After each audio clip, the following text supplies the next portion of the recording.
Hello, I'm Dynast Amir.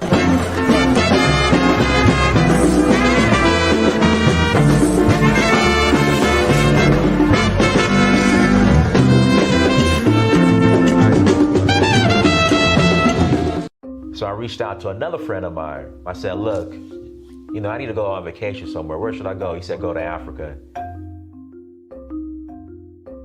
And not only am I going to go, I'm going to explore a new country. So I went to Tanzania, South Africa, Namibia, Mali, Senegal, Morocco, Liberia, Namibia, Kenya, the Voodoo Festival in Ouida,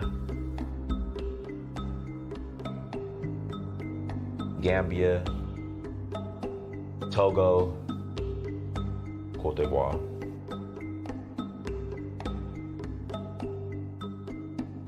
Sierra Leone, Ghana, Nigeria. It's been a beautiful experience, just learning more about our culture, our indigenous culture. So Uhuru means freedom in Swahili. I'm in search of my roots. In finding that, I would experience my Uhuru, which is freedom.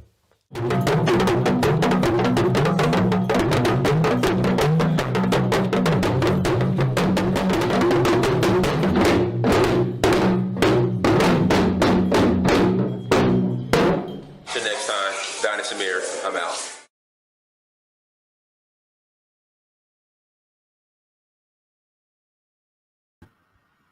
Peace, family. I hope all is well. I hope let me get this straight. There we go. I hope all is well. Hope your Tuesday's going well. It is cold here in Atlanta. That cold spell that's came in.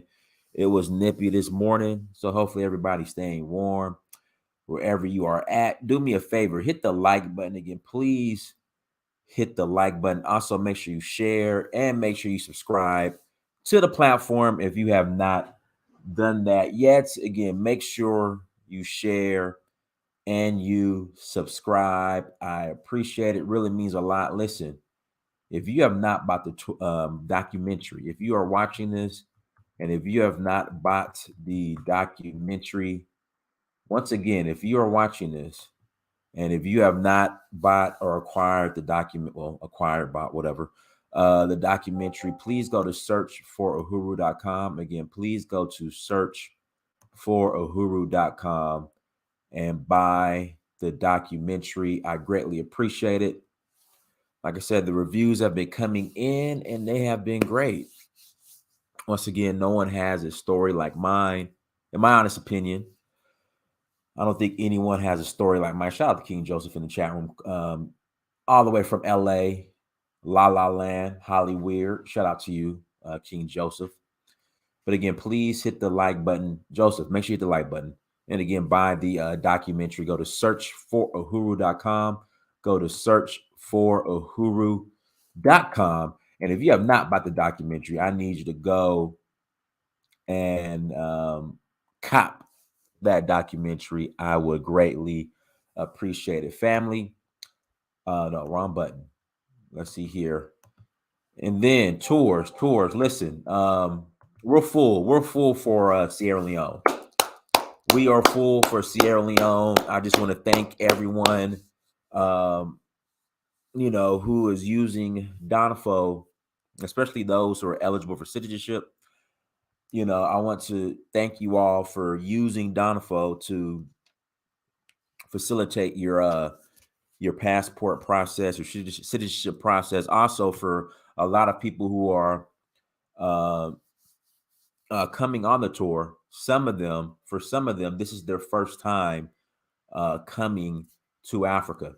Again, this is their first time traveling to Africa. So I want to thank everyone who is coming to Sierra Leone with us in next month. So again, thank you.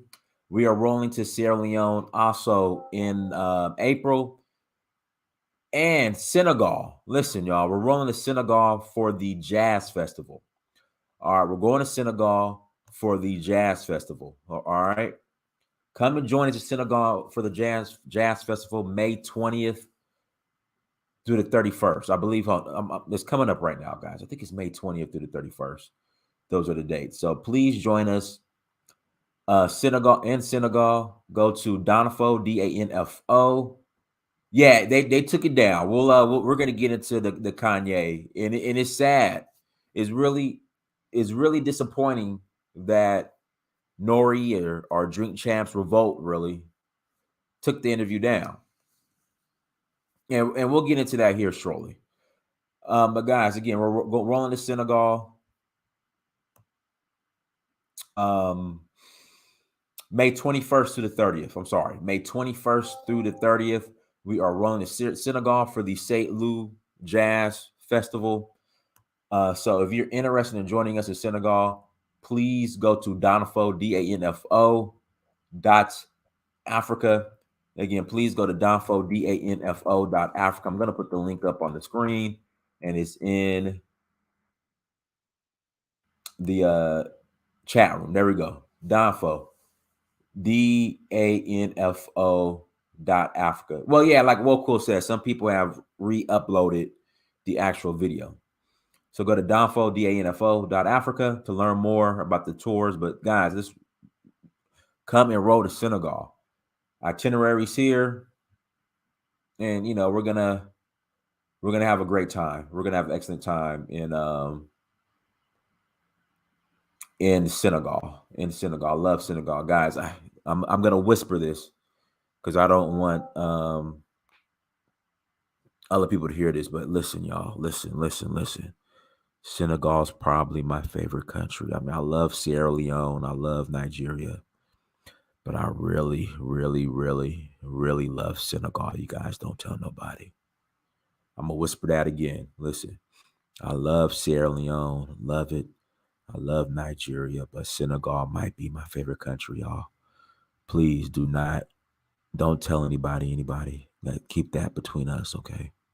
Okay, keep that between us. All right.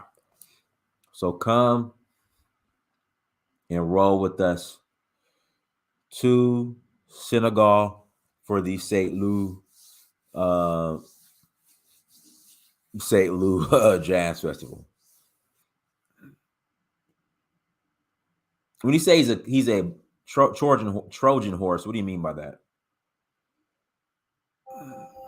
Yeah, but let's jump into today's topic. So you guys know Kanye West has been on the interview circuit. And listen, the majority of what Kanye says, I agree with. Again, the majority of what Kanye says, I agree with.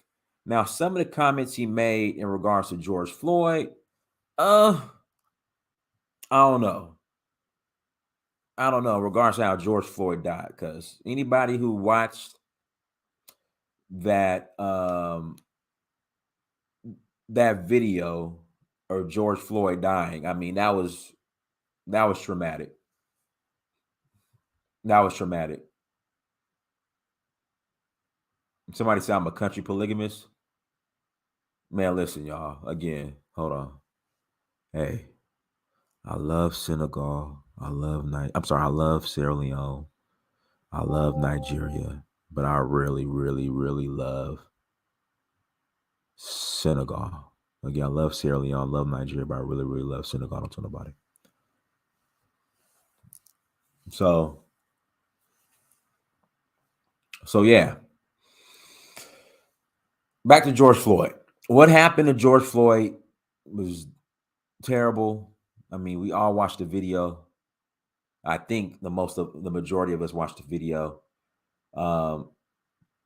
I wouldn't recommend watching the video. I mean, it's whatever you want to say about George Floyd and in regards to his past, it's the video hurts. So a lot of people were offended by that, about what he said about George Floyd. I guess what they're trying to say is that how George Floyd passed away wasn't from the officer's knee being in his neck, but because of fentanyl. Again, because of fentanyl. That's what they're trying to say, right? But the reason why the media and these people have really been on Kanye is because of his remarks in regards to the Jewish community. Which, I mean, if you really break it down, I don't see how they could be that offensive, or they could call them anti-Semitic, the remarks. But like Kanye said, and listen, I really don't, I personally don't buy into the whole Hebrew Israelite, the black Hebrew Israelite theory. I personally don't really buy into it. But it will make sense that out of all those tribes, those 12 tribes of Judah, I guess, I'm pretty sure if you believe in that, that there definitely is a black tribe or a tribe of African descent out of those tribes. Like, I could believe that, but I'm just not really into it. And I'm not the most versed person when it comes to that. I just know my black butt is from West Africa. All right, Mende, Yoruba. That's all I can tell you. But I understand where they're coming from as far as like the black Hebrew Israelites, but it's just doesn't really resonate with me. But I wouldn't be shocked if there were black tribes when it came to those 12 tribes of Judah. Okay, so whatever. Somebody has to call in and break it down. You're more than welcome to here in about 30 minutes. But all Kanye was saying, this is all Kanye was saying, and people and by Drink Chaps and by your boy LeBron James, by them taking down their videos, right? They're proving Kanye's point. Number one, black people should operate like Jews, where we work together and control everything. And what I mean by everything, I mean black people, we don't control any industries. Black people, we don't even control our own culture, so-called culture, the manufactured culture, the culture that they put in front of us. Hip hop, R&B, like our so-called culture, we don't even control that. Again, we don't even control that. So what Kanye was saying, we need to take control of it. We need to buy and build with each other. We need to practice what Claude Anderson has been saying in regards to circulating our money within the community like the Jews do. That's all he was saying. And I would rather listen to that. I would rather listen to that than freaking clown. And then, everybody else that comes on Drink Champs. Yeah, man, shoot. Man, I used to be on the block, selling dope. Then shoot, man, I got a pen and pad, and I just started writing about how I was selling dope. You know what I mean? And I got discovered by this Jewish guy, and he got me a record deal, man. And he paid me, the Jewish guy, he paid me very well to talk about how I used to terrorize my own black community. The white record executives, man, shoot, they pay me very well, man. I get paid very well. I get big old chains, cars with spinners on them, and all I gotta do is put out a CD, talk about how I destroyed my community. That's all I gotta do. That's all I gotta do. We hear that every day. We hear that every day. But for some reason, when it comes to Kanye, we got to ban him. But the other stuff is fine. No, but I mean, that's what it is.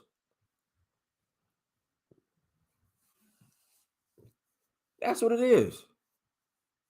White record executives, white or Jewish record executives pay black men a lot of money to talk about how they sell dope in the community. That's what it is. And it's became a billion-dollar industry. And listen, I'm not mad. I'm not mad at white folks for doing that at all. I am not upset. I am not upset at white people for making billions of dollars of black men who volunteer, who show up to the record companies to give them demos on how they tore up the community.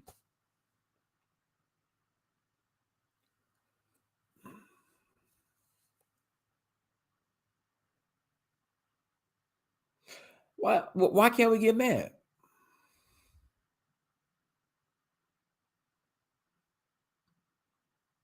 Yeah, I got the dope and I cooked it. Got the dope and the crack, and I cooked the dope and the crack. Cooked it. Cooked that dope and the crack, and I hid the dope and the crack in my butt crack. And then the police came and they chased me and I ran. I ran from the police dogs. And my op pulled up and I shot him. Yeah. Hey, listen, get a $1 million record contract.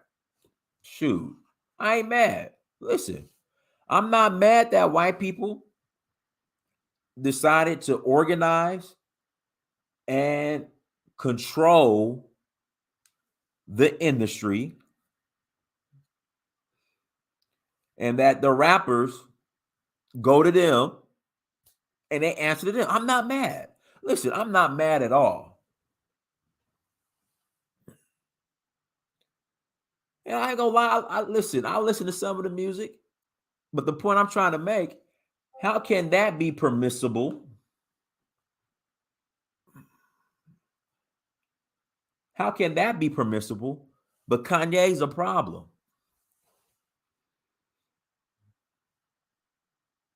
Yeah, it didn't go on Vlad TV, Adam 22 or 21, whatever his name is. Go do the whole circuit. Talk about, yeah, I used to sell dope, I sold crack, I used to take the dope. Man, listen, man, I would come, listen, I would meet my connect, man, he have a trunk full of bricks. I would take them bricks, I would go to my grandma's house, I would go up in my grandma's house and I would take that, cook it up, turn it to hard, and I would sell it in my own black community. I would sell it in my own black community, people that look like me and you. My ops pulled up, I would shoot them, I would kill them. And then one day I was like, I'm gonna be a rapper and I'm gonna put this on a CD. And then I went to the white folks and they paid me very well. Listen, that sums up the record business. That sums up the music industry right there, as far as hip hop. That sums up hip hop. I just gave you a summary of hip hop. And I'm not mad at white people at all.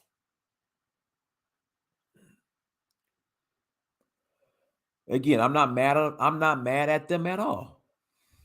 But I'm just trying to figure out how people like Nori will apologize about Kanye, but not apologize about the other effery.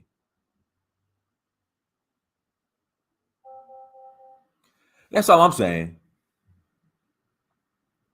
Like, okay, fine. You got everybody else on.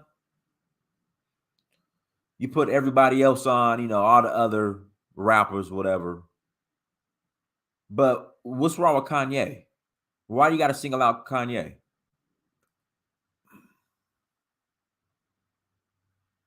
That's my point. Why you got to single out Kanye, but everybody else is cool?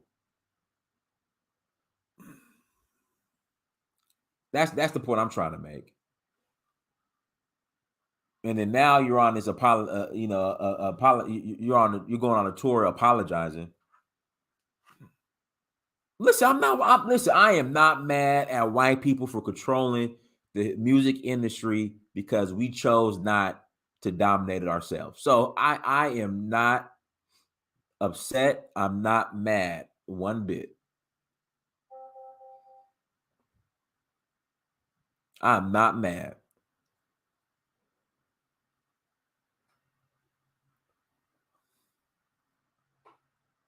I'm not mad at all. Not one bit. They're just doing business. It's business.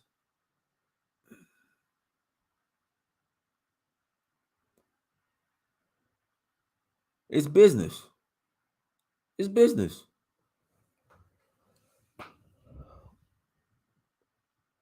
And you know, whether it be white people, whether it be you know, whether it be I mean, let's just be honest, whether it be Jewish people, whether it be white people, you know, listen, they should be proud that they control the industry. Why not? Why not? Why shame them? Listen, they control the industry. Rappers got to go to them. Why should they be ashamed of that? Why should they be ashamed that they control hip hop?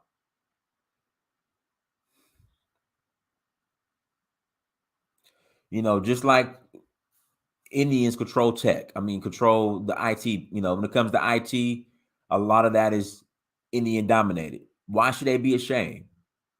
Our people came together and we decided that, listen, we're going to dominate IT. So why should they be ashamed? So why should white people or Jewish people, why should they be ashamed that they control the entertainment industry? They came together. They start building these movie studios in Hollywood. They then shifted to the music industry. You know, Clive Davis and all of them.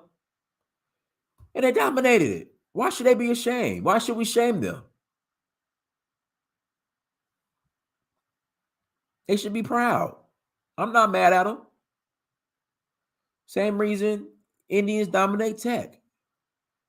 Same reason in West Africa. Again, in West Africa, when it comes to cattle, the Fulani dominate that, and they should be proud.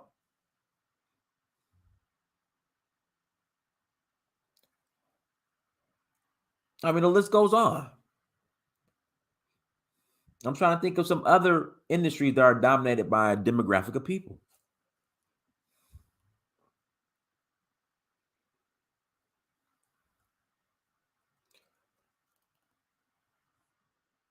You know, I think what Kanye did as far as buying Parlor is smart.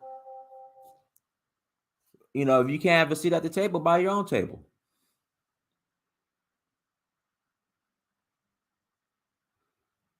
Filipinos in nursing. There you go. Filipinos in the dialysis clinic. Not nursing, but the dialysis clinics.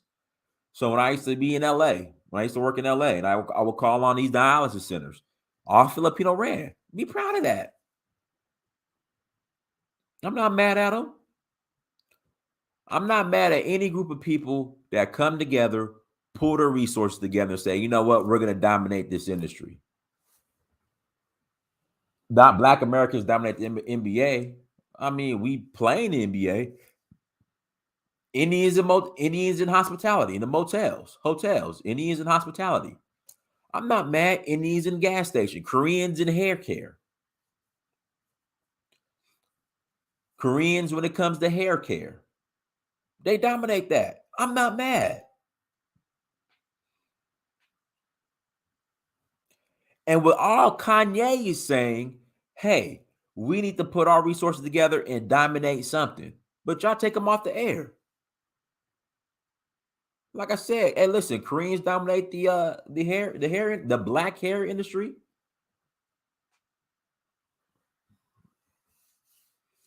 Why we mad? Indians dominate, you know, hospitality, hotels, motels,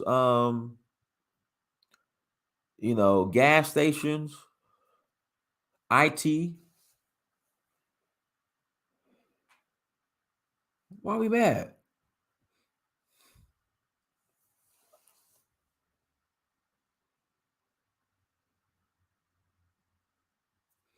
So that's all I'm saying. But I want to play this video real quick. I was so disappointed in Nori for doing this.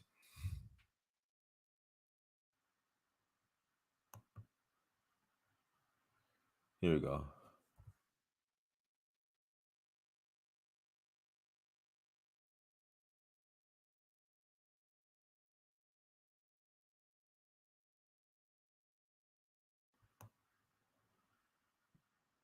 Now let me find this real quick.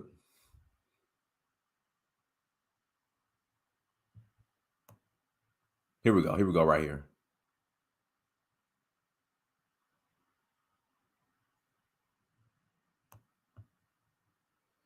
Guys, give me 1 second. And guys, do me a favor. Hit the like button again. Please hit the like button.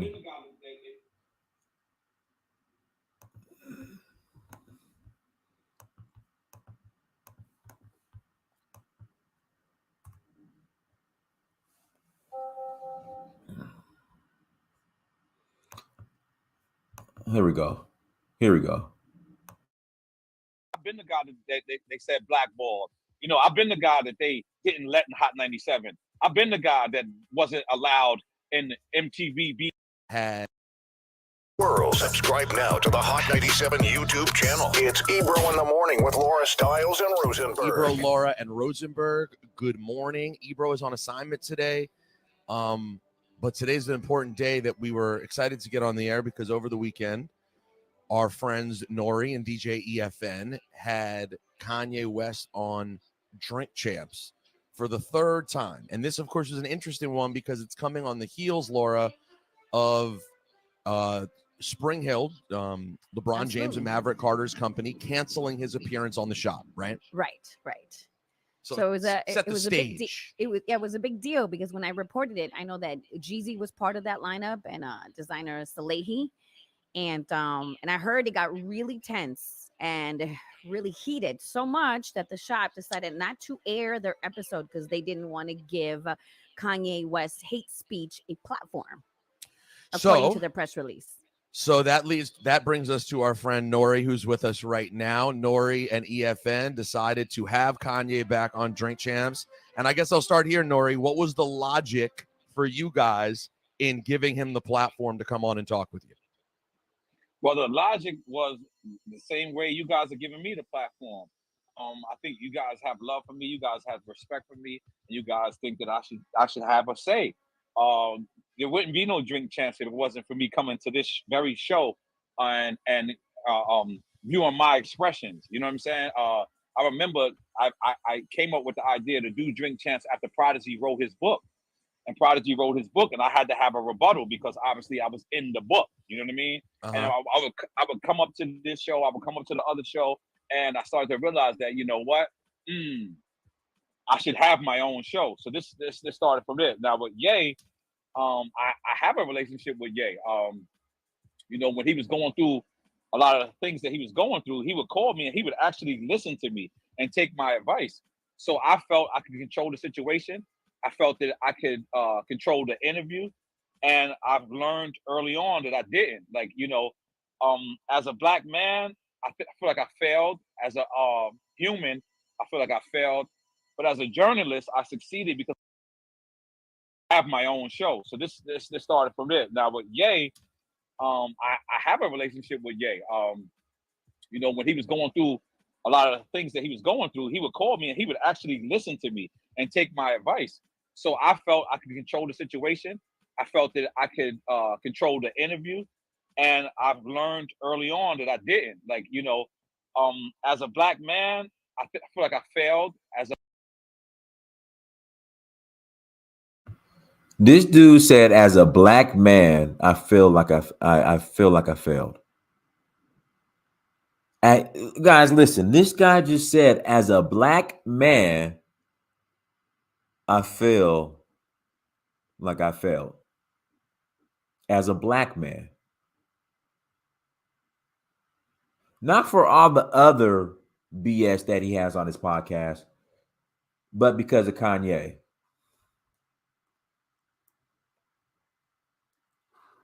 Again, not because of all the other foolishness that's on Drink Champs, because of Kanye just saying like black people need to move accordingly, move like Jews move as far as handling business.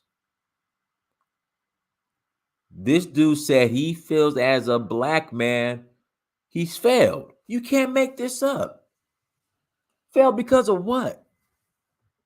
So this dude went on like on an apologizing tour, pretty much saying that he doesn't like his blackness because he failed. He's ashamed of his blackness. I mean, guys, oh my gosh. He's ashamed of his blackness because of what Kanye West said. Not all the other buffoonery that's on Drink Champs. Well, man, shoot, man, I was selling dope. You know what I'm saying? Selling dope and doing drive-bys, man. I sell dope, do drive-bys, man. Freaking Fat Joe on Drink Champs using the N-word freely. So hold on, stop the show. So you're ashamed, you feel ashamed as a black man for Kanye talking black empowerment, but when Fat Joe is on there using the N-word freely and you guys allow it, he's cool.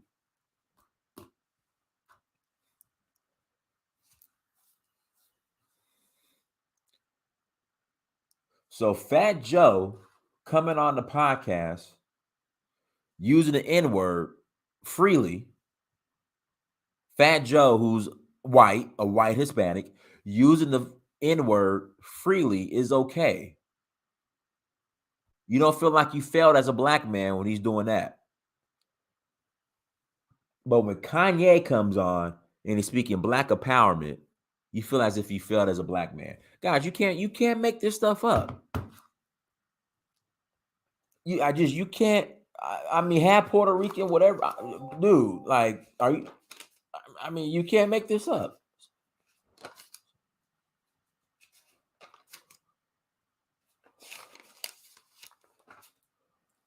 I mean, you can't make this up. This is where we're at. It's soft as hell.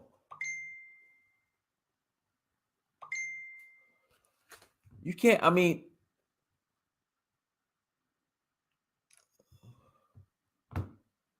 again, I just want to repeat that one more time. You don't feel as if you failed as a black man when Fat Joe comes on Drink Champs and uses the N-word freely. But when Kanye comes on speaking black empowerment, you feel as if you failed as a black man. Yeah, you can't. I mean, you just what else is there to say?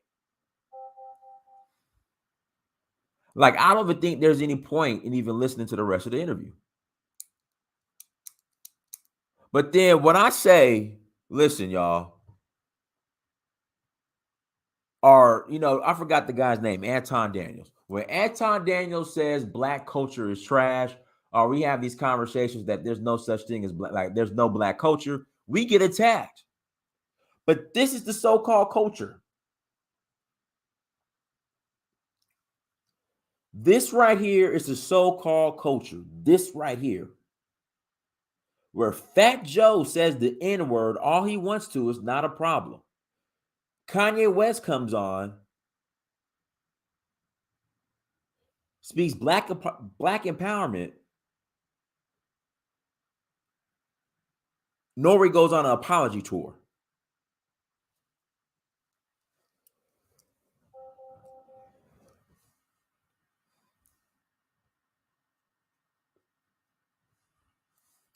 I can't make this up. Listen, there's nothing else to see here.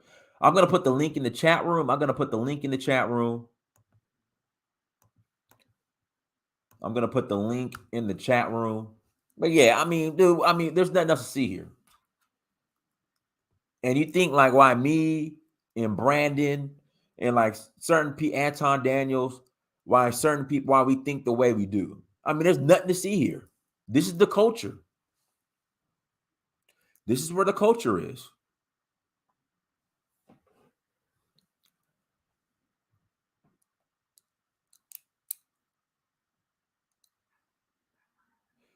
You know what?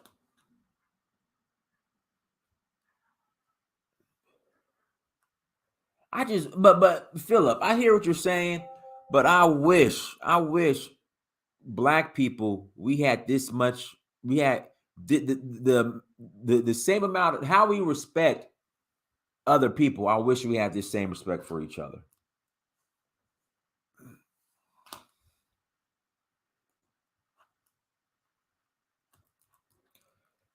That's why. Listen, that's why I agree with Kanye buying Parler.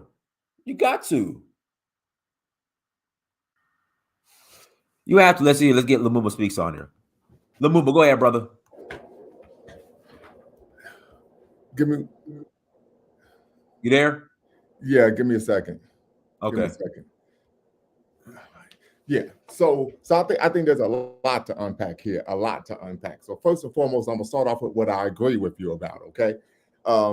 Appreciate being back on the show. Number one, I think it is nonsensical for Nori to state, I believe I failed as a black man. And I'm gonna tell you why. Number one, you can have someone come on your platform and they could give a perspective of views that are diametrically divergent from your own. There's no need to apologize. You simply state that the comments of this participant are not reflective of what? Our platform. Right. Point blank period. That's all you got to do. Right. Right. Secondly, once again, we're talking about people coming on, making music, promoting criminality, selling drugs, killing black people, Fat Joe, etc., etc. Right. Nonsensical that you don't feel that you failed as a black man here, but then you feel like you failed as a black man there. So if you're going to have a standard of what it means to be a black man, have that standard and have it be consistent. That's what I would say. Would you agree with that? That's all I'm saying. I highly agree. Right. He said he failed. He felt like he failed as a black. It's nonsensical. It's nonsensical. But this is where I would disagree with you. I don't believe Kanye, and you're smiling, you're getting ready. I do not believe Kanye was promoting black empowerment. And I'm going to tell you why. Go ahead. Because Kanye, in his comments, he was promoting self-abnegation. He started saying that we're not people of African descent. We're actually Jewish people, right? So he's promoting these Hebrew Israelite tropes. Then he states he talked about how he had a problem with the fact that his black children were going to school and learning Kwanzaa. He was opposed to them learning Kwanzaa, but he wanted them to celebrate Hanukkah because then they will be learning some type of financial acumen. So this isn't black empowerment when you're engaging in self-abnegation. Right. So then, of course, there was some hate speech when he said that Jewish people were behind the founding of Planned Parenthood, along with the KKK, which is something that is historically inaccurate, right? So he was making claims that were false, right? Another thing I can say about Kanye is he has a history of when he has highs, he promotes white nationalist type of narratives. When he says slavery is a choice, right? When he talks about Harriet Tubman didn't really do anything for black people, right? That when he shows an infatuation with white women, but he's for black empowerment. Get the you know what out of Dayton, right? Okay. Hey, listen, I can't. Right. But what we tend to find is that when he has lows, then he's speaking out against, how black people are being treated. My black children are being kept away from their fathers, so on and so forth. So I look at the totality, right? But what I do know is that, and my brother's a Hebrew Israelite. You can't be promoting black empowerment if you are seeking to what? Engage in a self-abnegation, which you're denying your actual history, heritage, and culture. And you're trying to claim that you are a member of another racial ethnic group rather than the actual racial ethnic group that you're part of. Right. But I agree. I think it is nonsensical. And let me say this, nonsensical, right? It is asinine, as a 10, as 11, as a 12 for Nori. That's his name, Nori, right? Nori. And claim that he believes he's failed as a black man. It's one thing to say, listen, he had his views, it's free speech, I let him say what he wants, but I disagree. But for you to go around and do a public tour talking about, I feel like I failed as a black man, I can't even take this dude serious, man. I can't take him serious. Serious. Failed as a black man. Oh, man. Go ahead, Brandon. Hey, can you hear me okay? Yes. Okay, so I want to correct Lumumba on one assertion he made when he said that the Jews didn't have nothing to do with Planned Parenthood. If you look up, and I put the link in the back chat, if you go look in the Jewish Women's Archives, it says, while Margaret Sanger was not Jewish, Jews had an enormous impact on her activism. And her activism indelibly shaped the lives of Jewish women in America. So she was sponsored by Jews in a major way. Okay, so we got to just do our research on that. So this is what I'm going to say to this, and I'm glad you brought that up. And this is something I take umbrage with a lot of people, but I appreciate you bringing that up. And this is something I mentioned as a difference between the claims Kanye was making, then of course when we had Dave Chappelle go on Oprah. If you're going to make a claim that's provocative and as radical as that, you have to be specific. So when Dave Chappelle says, listen, they're trying to feminize these brothers, he was able to give a cogent example of them trying to force him or pressure him to wear a dress. So then people can't say, well, he's just making inflammatory statements. He's giving actual tangible examples of when this is taking place. Right. So now you can take the person serious, but when you're making these provocative, rather extremely audacious claims, and then you can't back it up with any tangible information, that's when people are going to look at you and be like, man, you decided, what are you talking about? You know what I mean? The person serious when someone is making a claim, but they can't substantiate. Okay, well, I'm a substantiator for them then. In 1921, Margaret Sanger founded the American Birth Control League, which subsequently became Planned Parenthood. So let me tell you let me give the history to the people who are not aware. What you have to understand is Margaret Sanger actually hired Jewish doctors, nurses, and social workers because most doctors, nurses, and social workers were evangelical Christians and would not perform abortions, just like they wouldn't perform divorces. So the Jews made a lot of their money performing divorces in place of lawyers and judges who would not do it. So to say that the Jews had no hand in it, they were complicit in it, literally. She hired them because they would do the dirty work. Two different things, but go right ahead.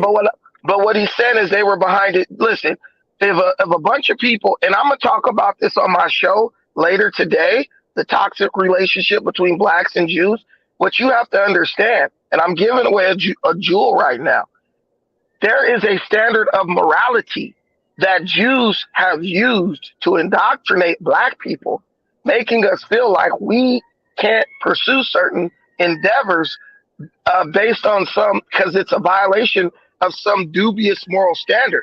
And what they do is they turn around and look at the Bible. Look at the Bible. Thou shalt not look at the way they do the financing, the banking, all that stuff. If you look at what the Torah says about lending money, they are in violation of the Torah every single day. When the way they do these contracts and stuff, where they put the fine print and all that stuff. So they tell us, thou shalt not kill, or thou shalt not act in a disingenuous way with his brother, and you shouldn't get over on people financially. And black people ascribe to that crap. And then we turn around and the very people who sold us that standard, they violate that standard every day. Let me get to this last point. Well, for one, I would say that's our fault, not theirs. And two, hold on. If we're going to be, let me offer a response too. If we're going to be historically accurate, we know that the Christian religion, the Bible, was forced upon us during the Holocaust of enslavement. We do know Jewish people played a role in the financing of the slave trade, particularly in the insurance industry and shipbuilding. So we know all of this. But I want to say this last thing. Usually, if you look at people like George Soros and stuff, Jews usually have they're really starting stuff, and they usually put a face out to represent it, to hide the fact that they're involved in it. So I'm going to throw something out that I believe is true based on recent history and how we know Jewish people operate. I believe Margaret Sanger was hired by Jews to advocate for Planned Parenthood. That's what I believe, because that's just the way they roll. Provide some evidence to substantiate I'll have to look it up, but let me tell you, I'm going based on the way they roll. They always send somebody else out to represent and be the image while secretly they're behind it. Just that's a theory. But this is the next part. Kanye West acknowledged he was African. He said we the Jews. He said we the Africans. We the Hebrews. He said that. He said we the Africans. But and I believe that too. But let me tell you this. See, this is what people got to realize. This is what we got to realize. Kanye represents a certain school of thought among Black people. It's not necessarily wrong. It's a different perspective, right? And a lot of people who've been indoctrinated into this, woe is me, I'm a victim, I'm a victim, I'm a victim, they will defend victim, like preaching things from a perspective of victimhood. Because when you say that Kanye West's perspective is rooted in being intellectually would you rather die or be enslaved, Dr. Lumumba? I would rather die. Me too, and I'm sure Dinus would say the same thing. When somebody allows you to enslave them, that means they're choosing to be enslaved over death. No, it does not. Yeah, we know that our ancestors right. resisted for years. We resisted during the Bear Cones. We resisted on the ships. We resisted in the Western Hemisphere. That was not a choice. Listen, the truth is some of our ancestors resisted, and most of them were undermined by our other ancestors. You always going to have that. In nonviolent ways. Listen what I'm saying. You're always going to have a certain contingent that's willing to die rather than be enslaved or taken advantage of, and you're going to have another contingent who goes and collaborates with the enemy. Even in the founding of this country, the Revolutionary War, there were those British citizens who were like, I'm willing to die for freedom. And there were the other British citizens who were like, no, I'll just collaborate with the British, even though I'm getting screwed over just as much as the guy who's willing to fight. So this is what we're going to say about what Kanye should have said. Kanye should have said slavery was a choice for some. He should have said for some, because some people, there's always the little jerk who's like, I'm just Black people are the only group of people who are publicly blamed for their own Holocaust, for their own attack. No, who's blaming? And once again, all he was doing was pandering to white nationalists. That's the reality of the situation. If someone well for him, he's pandering to white nationalists and chasing white women. He makes a claim that he can't really substantiate himself, and we get behind him and support him. This is the same man talking about that he has a problem with his children learning Kwanzaa in school. Get the Professor Lumumba, as an academic, I know you're aware that you can't dismiss factual things, truth, just because you don't like the source. I'm not dismissing because what he said isn't factual. No, it is. It is. He said the Jews were behind Planned Parenthood. You said no, it wasn't. We looked it up. They were. They literally performed the act. You just made the claim to be behind it. You made the claim that you believe that they were behind Margaret Sanger, but you haven't provided any evidence to substantiate that. And you said that you would look that up. But once again, as I'm stating, is that he makes claims that he's unable to substantiate. And this is something that a lot of people do. They hear a person's talking points, they promote these talking points, but they can't actually give you actual details.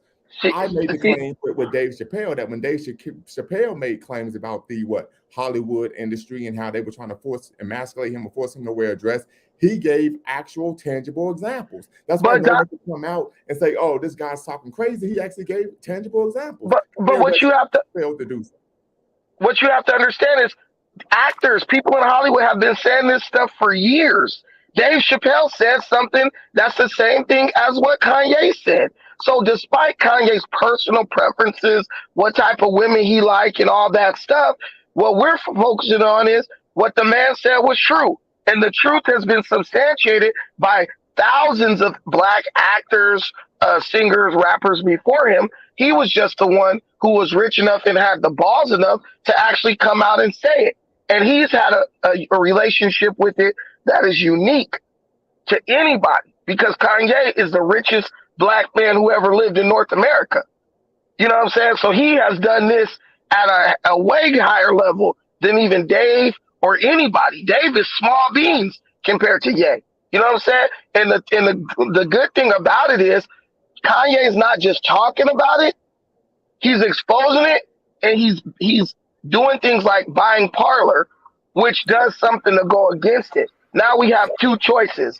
Are we going to sit up and throw the baby out with the bathwater, tear down the messenger because he doesn't do everything exactly the way we would like him to? No, I'm not saying that. But what I am saying is that when you have someone coming out speaking ill against our ancestors and the struggle that they went through during the Holocaust of enslavement, speaking ill against one Harriet Tubman, right? I take it hard. Listen, for me personally, you can't get no love from me.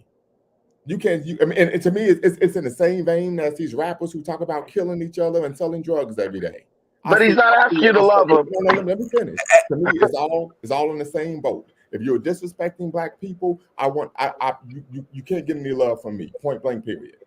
Hey, let's do this. Let's pass it to more ones. Go ahead and mute yourself. Hey, peace, Dennis. I just want to ask, what is the benefit that you get from working with racists?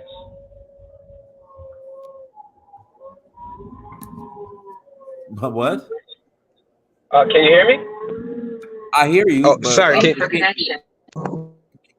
you put that in like what benefit you get from working with racists? Like, yeah. So all right. So like Kanye right now is so aligned with the far right that it's obvious that he's aligned with racists, right? So what have black people benefited from working with racists in the past in America? When you say overall, or I mean, yeah, overall, like what have black people benefited from working with racist people? I mean, business is business. So hold on, let me. Nah. I just mean it like throughout the country. Well, okay. I'll give you the prime example. In Africa, I mean, I go to Africa. Chinese are for a large part handling a lot of the infrastructure projects in Africa. I'm pretty sure the Chinese don't give a damn. You got a lot of feedback. Let me mute you. I'm pretty sure the Chinese could give a damn about Africans, but business is business. I mean, whether it's coming from Chinese or white people, or even it's coming from bias within each other. You know, in Nigeria, you'll have an Igbo working with a Yoruba man. You'll have an Igbo working with a Hausa man. They might not get along, but business is business. That goes across the board. I mean, you're gonna. But do the Chinese have what I'm saying is, if you dig deep enough, if you have conversations with people, I mean, you're gonna find something that you guys aren't gonna agree with. You guys are gonna disagree with some things. I mean, you're not gonna agree with 100% with anybody in any type of business relationship. That's just so I just but do the Chinese have a history of lynching and disenfranchising generations of black people? I don't. It's business. It's Dennis, let me say this. Hold on, Brandon. I give you a prime example. I sell insurance. Okay, if I go to a white person, you know, if they want to buy my insurance policy, I'm gonna sell it to them. I'm not gonna think about the 400, 500 years of slavery. So I don't understand your question. I mean, business is business. Hold on, Brandon. More one. When I did sales in corporate America, I mean, I've had my territories have stretched from the most hood to the hood, all the way to the most redneck parts of Georgia where there's Confederate flags out. You know, it's business. So I don't understand the question. Yeah, I guess my like to make it clearer is like black people have never benefited anything from far right extremism, right? The only thing we've ever gotten was mistreatment. So now in a new day and age, where you have someone like a Kanye, who's such an influential figure, but he's so gullible himself, right? He's aligned with a side that has always mistreated us. So my whole question is, what benefit would we be getting from supporting Kanye who is aligned with a side that has always mistreated us, like to the utmost degree. So what, Dynast, what you got to understand what this dude is saying is, he said, basically, he's saying because Kanye is a Republican, he's far right, and what have we benefited from dealing with him? No, you just said far right. Republican. You just said far right. It's not because he's a Republican, bro. It's because of his ideals. His ideals are far right. Yeah, you can hear it. Hold on, Brad, hold on. One mic. Calm down. More one. Do me a favor. Explain far right. Like, what is your definition of far right? And then once you do that, like, point out the people. Far right. If you want me to say groups, I could tell you groups like no. More one. I want you to explain specifically when you say far right. What do you mean? Like, be specific. Don't be specific. Far right, which is literally like extremism level of right wing ideology, to the point where you only fight for right wing ideals at a Listen, more. I asked you a specific question. What in the hell is far right? Like, explain specifically. I just explained it, bro. You're not listening. No, more one. Hold on, Brad. More one. I'll give you a prime example. All right, me not agreeing, okay, that a biological male should be able to identify. Nah, bro. That's not it. More. Let me finish. Let me finish. All right. Do you want me to explain to you? Let me mute you. More literally, me saying that I don't agree with a biological male being classified as a woman, people on the left will say I'm part of the far right. So that's why I need you to explain specifically. Right. Because that would just be someone who has that doesn't make you far right, bro. But more, that's what I'm saying is more one. Again, you're talking over me. Again, people on the left will consider that far right. Me saying that you should have an ID to go vote, and that if you don't have an ID, you should not be able to vote. People on the left will consider that far right. I guess those people on the left. I guess those people on the left are misinformed. So more one, I'm asking you specifically when you say far right, like is this, walking around saying I'm part of the KKK, I'm a Klans member. What exactly do you mean by far right? Yes, that's what I just said. Far right. Okay. So what Klan members are? What Klan members are Kanye West hanging out with? All right, let me start off with White Lives Matter. White Lives Matter was created by a woman named Rebecca Barnett. Hold on. It was created by a woman named Rebecca Barnett. She's a leader of one of the biggest neo-Nazi groups in America, right? They created White Lives Matter as a response to Black Lives Matter when Black Lives Matter started, right? When Black Lives Matter was just when it was just a movement and not even an organization, right? So with Kanye making a White Lives Matter shirt, more one. So have you seen Kanye West with this lady in photos? Have they collaborated? No, but I've seen it with Candace Owens, which is equivalent, my G. Candace Owens hates black people. I'll give you. This is the thing, and I'm not trying to defend White Lives Matter. Okay, it was some BS, but this is the problem. So right now, BLM has finessed $90 million from the black community. All right, you have a group of people saying, "Well, that's you're breaking up, Dynast." Okay, can you hear me? You're loud and clear, Dynast. That's his book. Yeah, that's more one. So again, let me mute you. You got a lot of feedback. All right. So again, Black Lives Matter. I'm gonna give you an example. All right. This group has finessed. Why is the other dude so reactionary? Damn, man, shut up. More. I need you to shut up. I need you just to shut up for 2 minutes. Okay. Be quiet.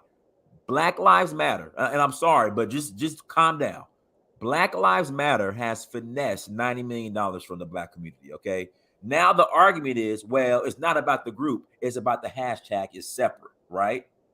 So just because I'm walking around with a BLM shirt on, I'm gonna pass you. Give me a second. Just because I'm walking around with a BLM shirt on does not mean I'm part of Patrice Sellers and them. All right. So let's speed it up. Let's bring it back to White Lives Matter. All right. So you said this lady came up with White Lives Matter in response to BLM. All right. Now, just because Kanye West has taken that slogan, I just want you to show me or prove to me that he's in cohorts with this white lady. I never said he was in cohorts. What I'm saying is when he. That's what you just said. What? So, Bro, that's not what I just said. What I said was when he puts on White Lives Matter, he is basically aligning himself with that ideology. You get what I'm saying? Now with him wearing white lives. But you brought up this lady. So is he aligning himself with that lady? Because she is the person who created the slogan. Okay, so more one. If I wear a BLM t-shirt, am I now part of Patrice Colors and them? I don't know. You might be. I don't know. Like you would have to say it. Okay, so more. That's why you're missing the point. As Kanye West came out and said, "Hey, me and Candace Owens, we're in cohorts with Rebecca Barnett." No, he doesn't have to. His actions are showing it because of simple statements like the knee wasn't really on George Floyd's neck. The only people that are saying that are right-wing extremists who are trying to push a wrong narrative. That's not true.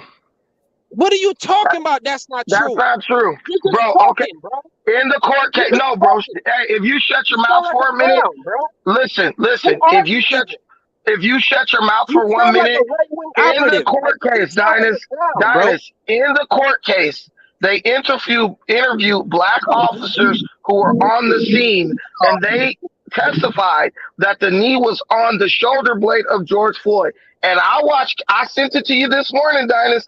I watched the Candace Owens documentary this morning. If you want the link where you can watch it for free, I'll give it to you. They showed a camera angle from behind Chauvin.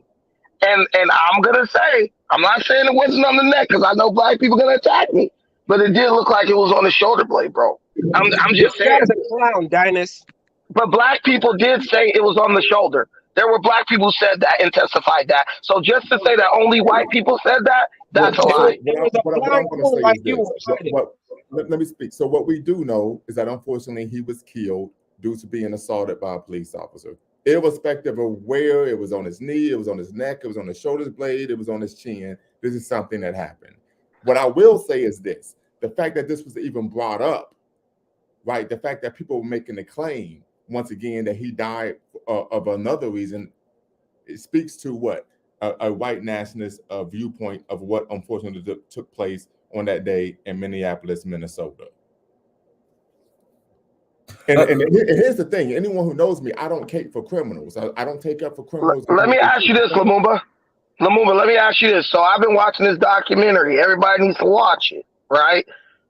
George Floyd had 3 times the lethal dose of fentanyl in his system at the time of his death. Also, wait a minute, emotional Negroes. I know you got to get emotional. Let's not call black people. Sorry. I won't call them Negroes, even though they accepted that term and called each other Negroes for decades. But okay, listen. Wait a minute, bro. I don't care about that. What I'm talking about is the evidence. Also, if you get it's primary evidence, you're a clown. Could you please stop? Because the coroner said that. Can you please stop? The coroner's the one who said that. But listen, also, if you watch the whole footage, which many of us never saw, which is why you should watch this documentary, George Floyd actually asked them to put him on the ground. They were trying to put him in the car. He was standing up. He was like, I can't breathe. Put me on the ground. That loud and clear, he says that. He was already going into cardiac arrest while he was getting put in the car because he had overdosed on fentanyl, and his drug dealer was in the car with him. Nor fentanyl. Listen, I know you're emotional. Listen, all I'm telling people to do, listen. Don't listen to me. Don't listen to me. Don't listen to this emotional guy. Go watch the documentary. Go look at the footage. No, don't watch the documentary. Listen, brother. Listen, brother. I don't care what you say. I heard it on the documentary, on the police cam. George Floyd's voice. Watch the verdict from. Why do you hate? Why are you trying to block information? You silly, bro. Okay, so why won't you let me talk? I didn't interrupt you. The point is, guys, you actually did interrupt me several times. Listen, okay, well, interrupt me if that's what you want to do. But what I'm telling black people to do is don't listen to me, don't listen to Lumumba, don't listen to this guy, don't listen to Dynas, don't listen to the news. Go watch for yourself, see what you see based on the footage, based on the words of Floyd. We should all go listen to a misinformed documentary that was doctored up by Candace Owens. Thank you. Thank you. I haven't gotten to that part of the documentary, but a lot of it is on point in regards to BLM. I haven't watched. Bro, Candace Owens is not an ally for black people, so I don't even know why he keeps bringing up this documentary. More once, you're emotional. Hold your peace. Yeah, you're emotional, bro. Don't need to be this emotional. So let me speak. What I will say is this: anytime a black person has been killed at the hands of law enforcement, there are individuals, particularly from a white nationalist background, who come out and try to do what? Make it seem like it's the black person's fault that they were killed. We see this all the time. Unfortunately. Sorry, sir, that's a talking point. That's not true. I'm not a white nationalist, though. I'm not saying you are. I'm not speaking about anyone here on the panel. What I'm saying, this oftentimes happens, unfortunately. Now, I haven't watched the documentary. I'm not saying I will watch it. I'm not saying I won't watch it. What I am saying is there have been numerous cases in which, unfortunately, even when black people have complied. So did those guys have criminal records? Yes or no? Yes. What does that have to do with it? Okay, so who fabricated anything? I'm not saying anyone's fabricated anything. What I stated was. So there you go. I mean, you cutting me off now. What I stated was, oftentimes, unfortunately, even in situations where African Americans are complying completely with the police and they're shot and killed, there are many members of the white nationalist community that would still come out and try to make it seem like it was their fault that they were shot and killed. This is all I'm stating. And this is something that is a react. This isn't an emotional trope. I'm not emotional. I mean, when you look at the video, it doesn't make no sense. One mic. I got the autopsy right here. Let's see here. And I wasn't speaking about George Floyd in particular. I was even speaking about the situation where there was a brother who was in a car with a child in Minnesota, St. Paul, if I can recall, and he was able to legally carry a firearm. The police Castile. Is it Philando? And he stayed safe. So the cop thought he was reaching for the gun. And the cop just shot him anyway. So because he thought he was reaching for the gun. Okay, let me guys do me fair. Let's hit the black genocide at the hands of the police. The Philando Castile, that was from what I saw, that was wrong. And I've been a member of law enforcement, and I know that is not proper protocol. Okay. Hold on. Get Mr. Moore was. Hold on. Let me just read the autopsy from George Floyd. Guys, hit the like button. Let me read the autopsy.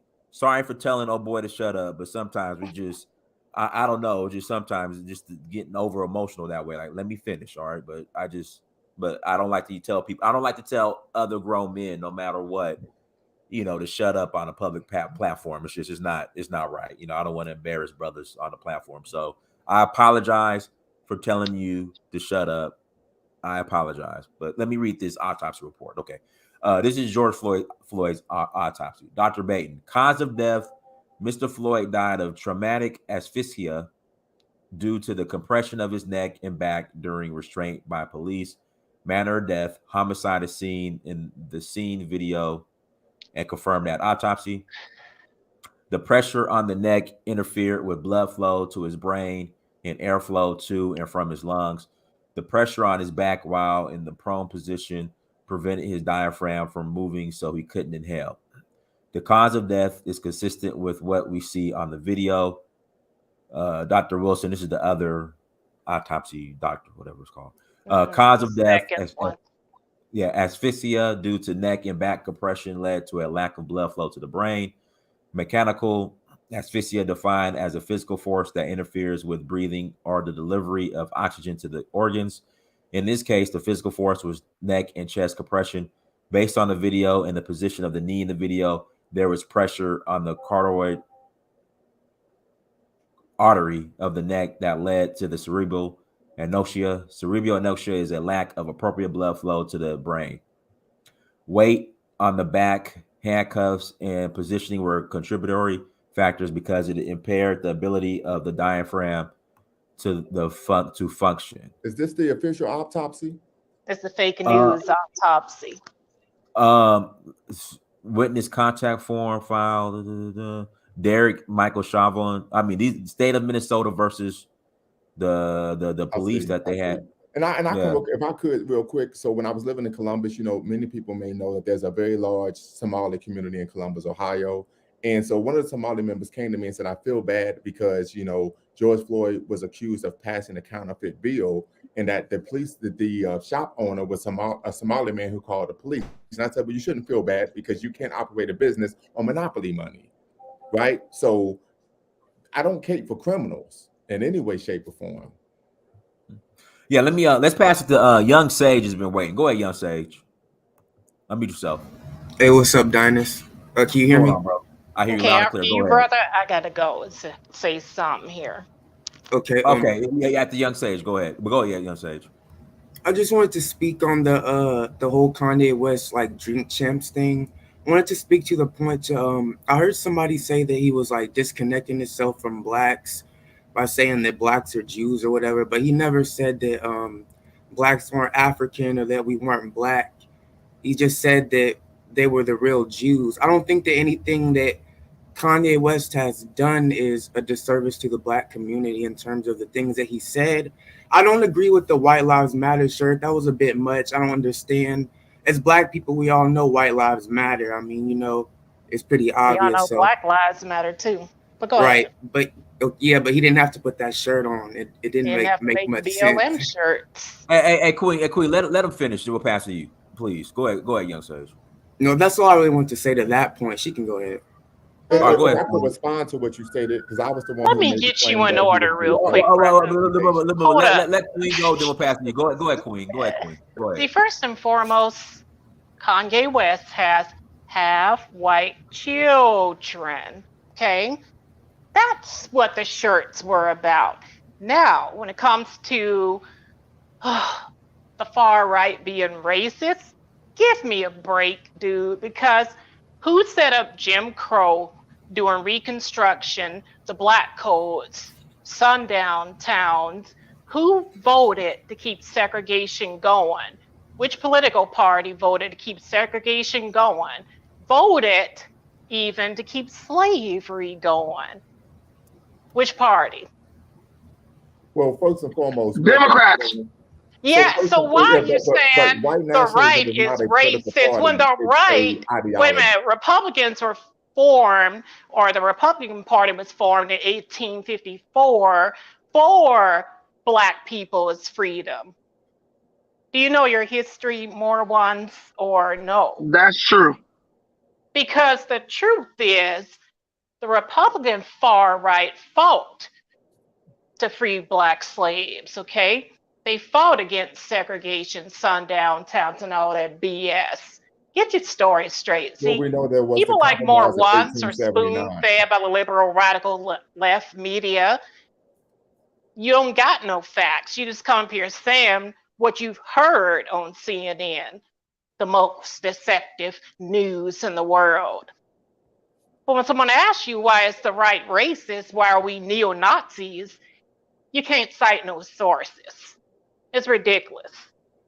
Yeah, those are all media talking points. I totally agree. Black people typically wait for the Kanye media West to tell them how to out act. to racism?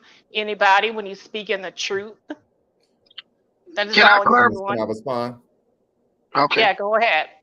Yeah, so I would say this to the brother one. The reason why I asked him that he was engaging in self-abnegation was in part because he stated that he was opposed to his children learning Kwanzaa and one of them to learn Hanukkah. The second issue is I've always made the claim when we talk about racism, white supremacy, we know Malcolm X always told us, doesn't matter if it's left wing or right wing, it's all it's the same bird. Due to the Compromise of 1877. That's not true, sir, necessarily, because we have the backup movement. Hey, can you not interrupt him, please, Queen? Please. The Compromise of 1877 was due to what?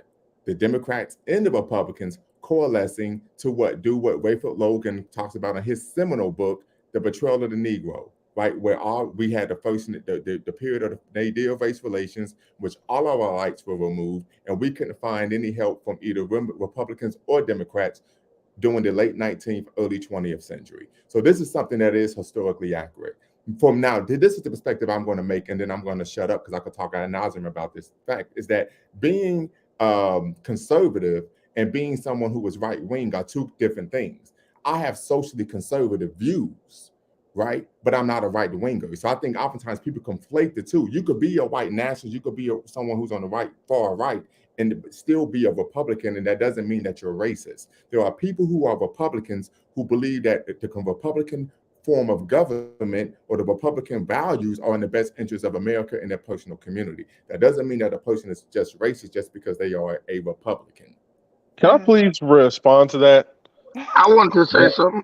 Because the thing is, man, go ahead, T. There's not a sitting known white nationalist Republican who comes out to say they're white nationalists. Once again, black people, we just sit there and we just repeat things that we hear on TV because we listen to what liberals tell us because we're their attack dogs. So whatever liberals tell us, we just regurgitate.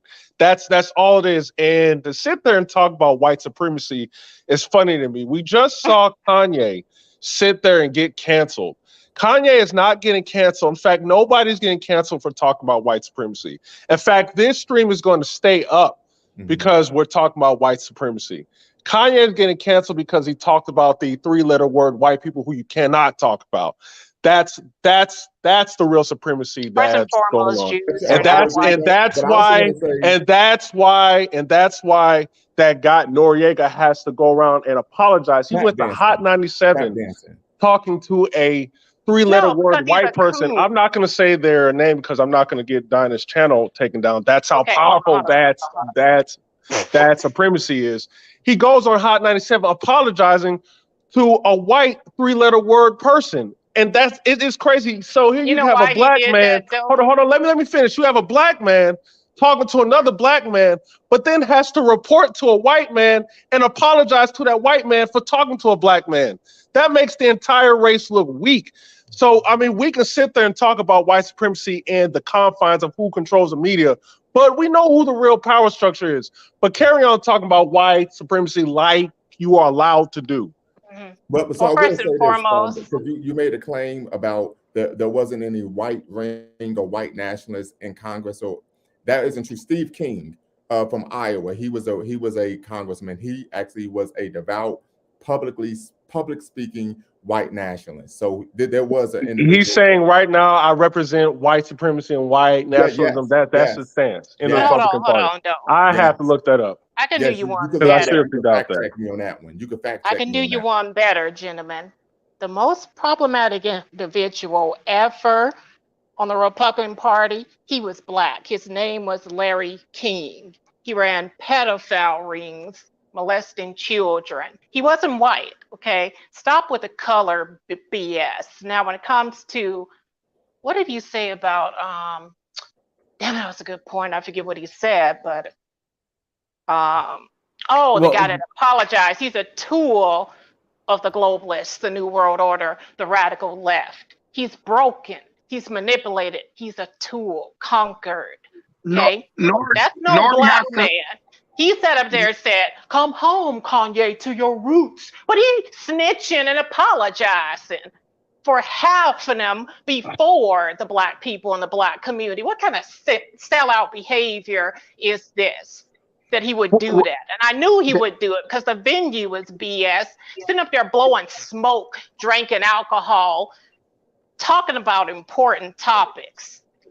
That's just stupid and ludicrous. The show never discusses anything important. No. Street culture. Well, fake tough rappers that put on Revolt. Right. Let's pass it to Brandon, and we'll pass it to K Long. Go ahead, Brandon. But let me just finish real quick. I'm sick of Black America for that fucking reason. Excuse me. Bunch of programmed robots and brute crabs in the barrel. Go ahead, sir. Okay, we got you. Go ahead, Brandon. Wow, thank you, Dynast. Am I on the right channel? Damn. Okay, but but Nori, obviously, Nori had to kiss the ring, right? Because once Nori let all that get out, he had to show where his allegiance was, right? That's what was called into question in that instance. It had nothing to do with anything we're talking about, really. It was all about, well, it had everything to do with what Kanye West was saying. They called Nori and was like, whose side are you on? So he had to go to a Jewish-run radio show and publicly bend the knee, kiss the ring, and basically disavow Kanye, and also verbalize his allegiance to their secret empire, which ain't so much of a secret, right? So that to me shows that only validates what Kanye West said further for me, because why would they have that reaction if Kanye West is just crazy? I've watched a homeless guy walking down PCH in Long Beach out of his mind screaming F the Jews. You know what I'm saying? He was screaming at the top of his lungs. Nobody cared. Nobody said anything, did anything, react or anything, because they're like, oh, that guy's out of his mind. So they're saying that Kanye's out of his mind. Well, if he's out of his mind and everyone's dismissing him as crazy, it's common knowledge. Why are they having such an adverse reaction to what he's saying? Because they know that what he said was the truth. And with the George Floyd thing, just to clarify, my last point, guys, I'm not saying George Floyd didn't die from getting choked and all that. If you listen to what I'm saying, I'm telling Black people, stop just believing the first thing you hear, whether it comes out of Black mouth, a white mouth, a Mexican mouth, whatever mouth. Go do the research for yourself, because there's oh my God! Listen, that is listen. Before I got to finish my listen, I was cut off before I even got to finish my point by Mara one. Okay, so yeah, please. I know what I'm trying to say. I'm coherent. The thing I'm telling you is, all I said was I looked at I'm watching the Candace Owens documentary, and if you listen to what the autopsy said, it said he died from pressure to his neck and pressure to his back. If you listen, and he was on the autopsy. That's why I'm referencing it, because everyone just heard what it said. He died from pressure to his carotid artery, which I do jujitsu, so I know all about carotid arteries. Asphyxiation. Listen, I understand, but why you stop interrupting me, please? What I'm saying is, they said he died from carotid artery restriction, and the pressure to his back prevented his lungs from expanding, which killed him. That's what the autopsy said. So when I go and say, hey, I saw the knee and it was on the back of his shoulder blade, what does that mean? The knee was on his back and his neck. So all I'm saying is, go look at the different the argument for the other side. Go see what really happened, so you can understand where people are coming from when they say, like, oh, he didn't die from getting choked. Once you understand where they're coming from, then you could do what Dynast did, pull up the autopsy, read what it said, and then you can make peace with the situation and move on. The problem is, no one's trying to... Come on. Bro, that's a waste of time to even do. The whole George Floyd thing's a straight up distraction for Black people. We know who's running things. We're all debating George Floyd. That's a distraction. Guys, listen, brother. But Brandon, let me pass the mic to K Long, because can I just make I just got 2 more seconds. Bro, you've been talking for like 10 minutes. Hold on, T. You got 15 seconds. Hurry up, Brandon. Okay, listen. What I'm trying to tell you, everybody's gonna say that's a distraction. No, bro, that's how you learn to examine things and move forward. That's why they have that in debate class, where each side says their part and then you move forward. We only want to hear one side, and then we stand these arguments for 20 years. Who killed Tupac and shit like that? You know, we got to learn how to receive information. All right, Brandon, I'm going to pass it to K. Go ahead, K Long. Unmute yourself, K Long. Yes. So I feel that it is a distraction. There was a 3-hour interview. It was not about George Floyd and what he had an opinion on from watching a documentary. He was talking about, the certain group of people that is going to get him canceled. And I think that's what people should be focused about. When it comes to Republicans, Kanye, he loves God. He loves God so much. That's why he really does connect with the Republicans more, because they're pro-life. The Democrats, that you're allowed to get abortion, which is a choice for everybody, but he's pro-life and he loves God. That's why he sides with them so much. I don't think he really cares about all their little talking points. I don't think Trump and the hat and all that, I don't think that's a big deal to him. But the bigger issue is there are people that run America, the media, the banks. They've always have run that. There's reasons why we go to certain wars for certain countries that side with that religion, and you can be cut off. You can be blackballed. And that's what Nori found out, because Nori doesn't have money like Kanye West. So he can't just go out of his way and say whatever he wants and just move on from there. He still wants to get his check. He still wants to get paid. Like Kanye said on his interview, I have no celebrity friends. I'm cut off from everything. Nori needs celebrities to come and do those interviews. I'm sure now looking back, he probably thought that was a bad move for him, because those people run the industry. You can look up who owns YouTube, who owns Facebook, who owns Fox, who owns all of that. It's that group of people that are part of that religion. Anybody with the last name Stein, Berg, those are part of that religion. Like, and they run the media, they run the banks, they always have. They were smart enough to cash in at certain times, and they own it, and so they will run the narrative. And I thank you for saying that, Kaylon, because that's what I'm saying. Black people debating the whole George Floyd thing, that is a distraction. Right. That is a distraction from what's truly going on. And that's actually given to the peasant black people. The peasant black people don't know what is going on. That's why they're debating that nonsense. Right. That was a 3-hour interview. They took a 2-second clip to get you to get mad at Kanye West. Everything else in there, you couldn't get mad at him for nothing else that he said. But they found that one little 2-second clip, an opinion that he had off a documentary that he watched, to get you to get pissed off at him, to now want to be on their side. Okay, hold on. Well, Mike, let's pass Rain Fries, Rainy Free. Go ahead. Yeah, I agree with some all the time. I don't get to finish, but go ahead. I agree with some of the things Kaylon was saying. There's no doubt about industry control. However, two things can be true at the same time. He's already admitted that he has whatever he has, and I'm not going to say the word. I just don't feel like saying the word. And if anyone knows anything about the disorder, they have highs and they have lows. The difference is he's not schizophrenic. Now, he may be disassociating himself with his blackness, though. He's done it on several occasions. Number one, whether or not Black women are aware, here in America, it's been a long time before they start allowing dark-skinned models to walk the runways of New York.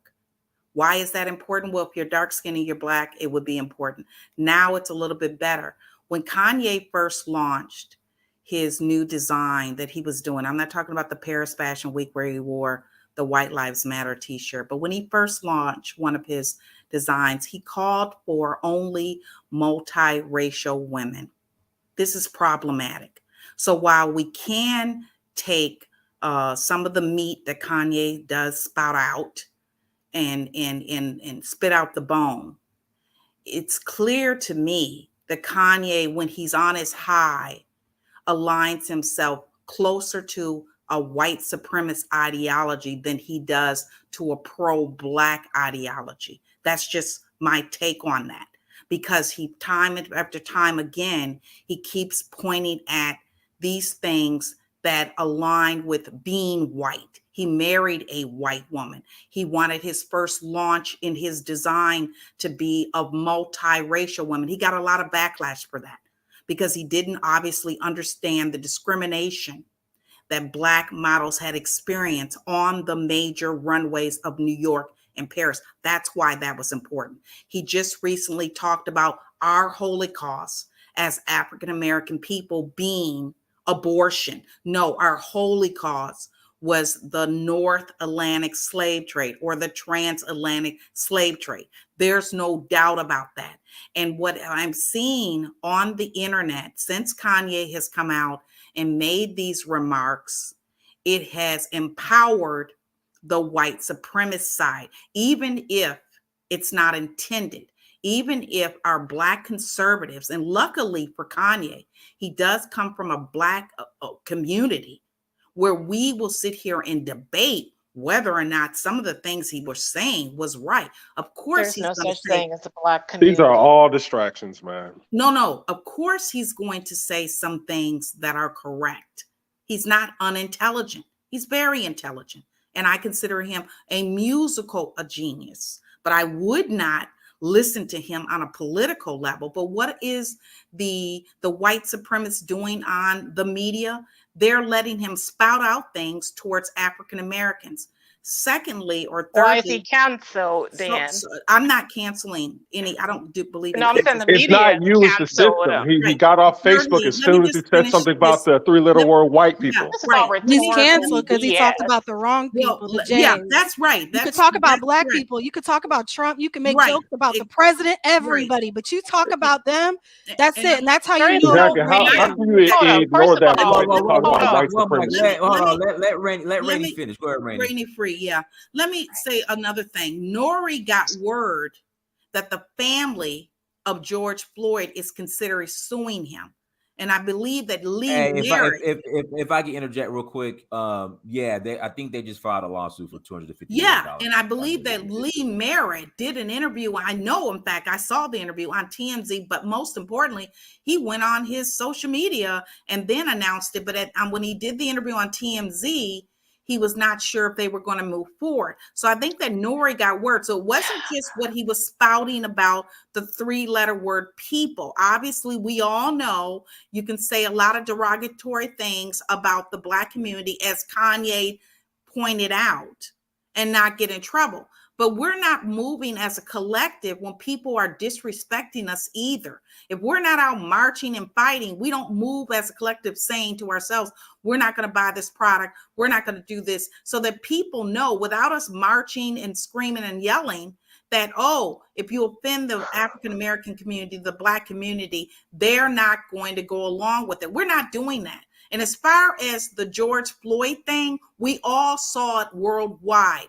For Kanye to sit here and quote Candace Owens, of all people, who is a political pundit for the type of person that she ended up marrying, is ludicrous. So I have been about pushing down or pushing back on Kanye. Yes, he makes valid explanations, but they're all about Kanye. I don't see. Hey, can I chime in? You guys hear me at all? I don't see anything when he speaks collectively. Black people experiences. He's correct. A lot of things he's saying, we all know as Black people in America, he's correct. But we have to make sure that he's held accountable for his actions, for his words. It's inappropriate to wear a shirt on one of the largest fashion runways, which was in Paris, that stated that. Why? Because it wasn't just a statement. It was a statement used during the movement, what I call the George Floyd movement. So there are things that Kanye has said towards our community that we, even though we're conservative, whatever we want to designate ourselves, I do not care, have to hold him accountable. It's not my job to hold him accountable for the three-letter word people. That's not what I do. But I definitely hold him accountable for any derogatory. You need to also hold the radio station accountable for playing Black people rapping about killing each other. You also need to hold the Breakfast Club accountable as well. Well, my guys, do me a favor. Hit the like button. That's it. Again, please hit the like button again, guys. Please. You guys still hear me, or did I fall off? We hear you, Queen Ma. Hold on, guys. Hit the like button as you come to the chat room. All right, Queen Ma, go ahead and pass it back to T. Okay, first of all, the George Floyd narrative might be a distraction for white Americans, but it's not for Black America, and here's why.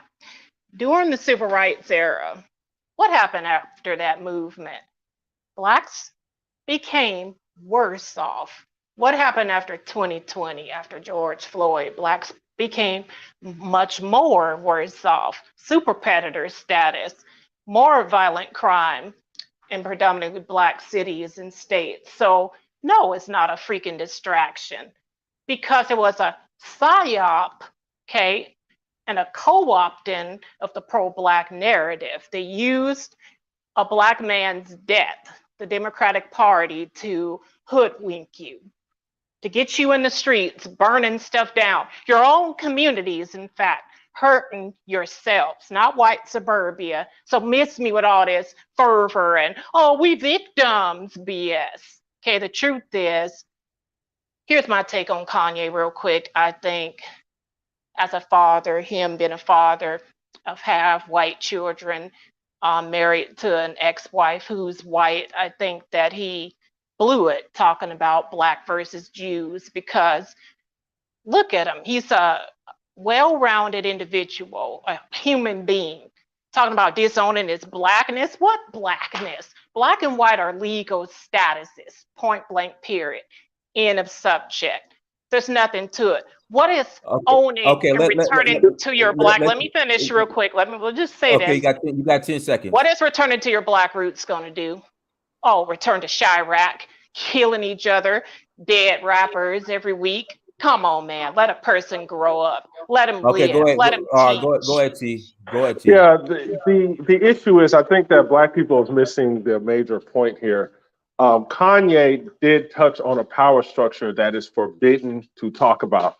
The whole George Floyd thing, yes, I do understand that our emotions are being manipulated, but you got to ask yourself, who controls that narrative to manipulate it? If you cannot call the people out, then it's just going to keep happening. Kanye also touched upon the three-letter white people who controls the Black entertainment as far as when it comes to releasing our music. We are allowed as Black people to rap about killing each other, to rap about having sex with a bunch of women, to rap about selling drugs, and is making other three-letter white people word rich. That in itself is affecting the Black community because it's promoting negative culture amongst our community. And when you call it out, you are being called an anti-Semite. Kanye West rightly pointed out, how come you guys are profiting off of destruction of our community, but we're not allowed to say anything about you? That's what he's pointing out. The whole thing about George Floyd is just a distraction to Black people. If we cannot call out who's truly running things, this is going to keep happening. And when you see Black people talk about white supremacy all day, and this is just to respond to the lady, Rainy Fire, talking about white supremacy, once again, why aren't we getting canceled or pulled off the internet for talking about white supremacy? If you think about Minister Louis Farrakhan, do you think he got pulled off social media because he's talking about white supremacy? No, it's because the Nation of Islam written a book called The Secret Relationship Between the Blacks and the Jews and explained how the Jews had a heavy hand in the slave trade. That's why he got pulled off. Anything else, you are allowed to scapegoat, talk about white supremacy, liberals, conservatives, homosexuals, all that. But you cannot, true power does not lend itself to criticism. Okay, first and foremost, Jew and is I not agree. white.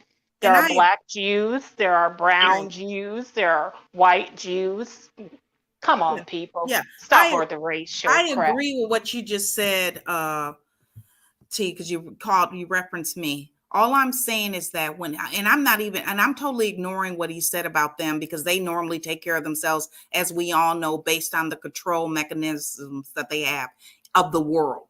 So there's a total acknowledgement of this. And this is why I said that Kanye does say things that are intelligent, but so does most people. He's musically intelligent, but I would not be following any. Hey, sister, can I ask you a question real quick? Let me finish. Just a valid question. Let me finish. Let her finish, Kumar. I wouldn't be following any script that he gave because it's clear to me that based on comments that he's made towards the African-American community, as well as some of the actions he's made toward the African-American community, that he is trying to align himself and seek approval of those that are not Black, period. And you can argue it. We can sit here all day long and say, oh, he made these valid points. He definitely makes valid points. What some things he's saying They're very valid. We all know it. Good for him. And this is the reason he got struck down on Twitter and on Instagram and Facebook. We understand that. But as a Black community, we have a lot more power if we move collectively and hold certain parties, organizations, corporations, you name it, accountable. From the music industry, from what we're hearing about hurting one another, to how we're referencing Black women, we can hold them accountable, not just simply through a boycott, but simply how we move and say that this is not acceptable. So we have to hold Kanye accountable. I'm saying I'm holding him accountable for the things he said towards African American or Black. So what are we doing when we hold him accountable? About enforcing the white Jewish structure, the other group, that's counseling them. Hey, Queen Mike, can you quit interrupting? But he just goes on. You cut me off when I. Okay, all right, go ahead. I can't take it no more. Go ahead, Ray. I can't take it no more. Go ahead. No, that was just saying. Some of the people on the panel and some of the people in the chat trying to act. I don't disagree that Kanye has said very intelligent things, especially what Kay Long was saying. I'm right where the way she expressed what she said, I'm aligned with that. But I refuse to ignore when he is disparaging towards the Black community. He is Black. I'm holding him accountable for the comments he makes. And so far now, the George Floyd family will be holding him accountable for making a statement that the whole world saw what happened. And that's all I'm simply saying. I'm going to hold Kanye accountable. If he does, I used to model years ago when I was young, and I'm dark-skinned. When he did that cat call as a dark-skinned Black woman in America, when we didn't even have Black designers back in the day, and he cats called for multiracial, really? Women? No, I'm holding him accountable anytime he does anything. I have yet to make any commentary on Kanye until recently, due to the fact that it was so egregious things that he directed towards the Black community. So I do not agree that Kanye is making intelligent comments and calling out a particular group of people. But I will undoubtedly hold Kanye accountable when he targets. And if you listen to any of the commentary that I've done, it didn't even focus on the other community. It focused on what it meant to me as an African American that he would target such a thing. In addition to that, and I'm going to stop from this point, he references his children as biracial. Since 2020, the U.S. Census now allows biracials not to be identified as Black.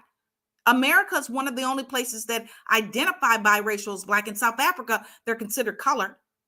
Before the British took over North America, in Louisiana, where the French were in control, they were considered Creole. I don't care if biracials consider themselves Black. I believe that they have a choice if that's what they choose to do.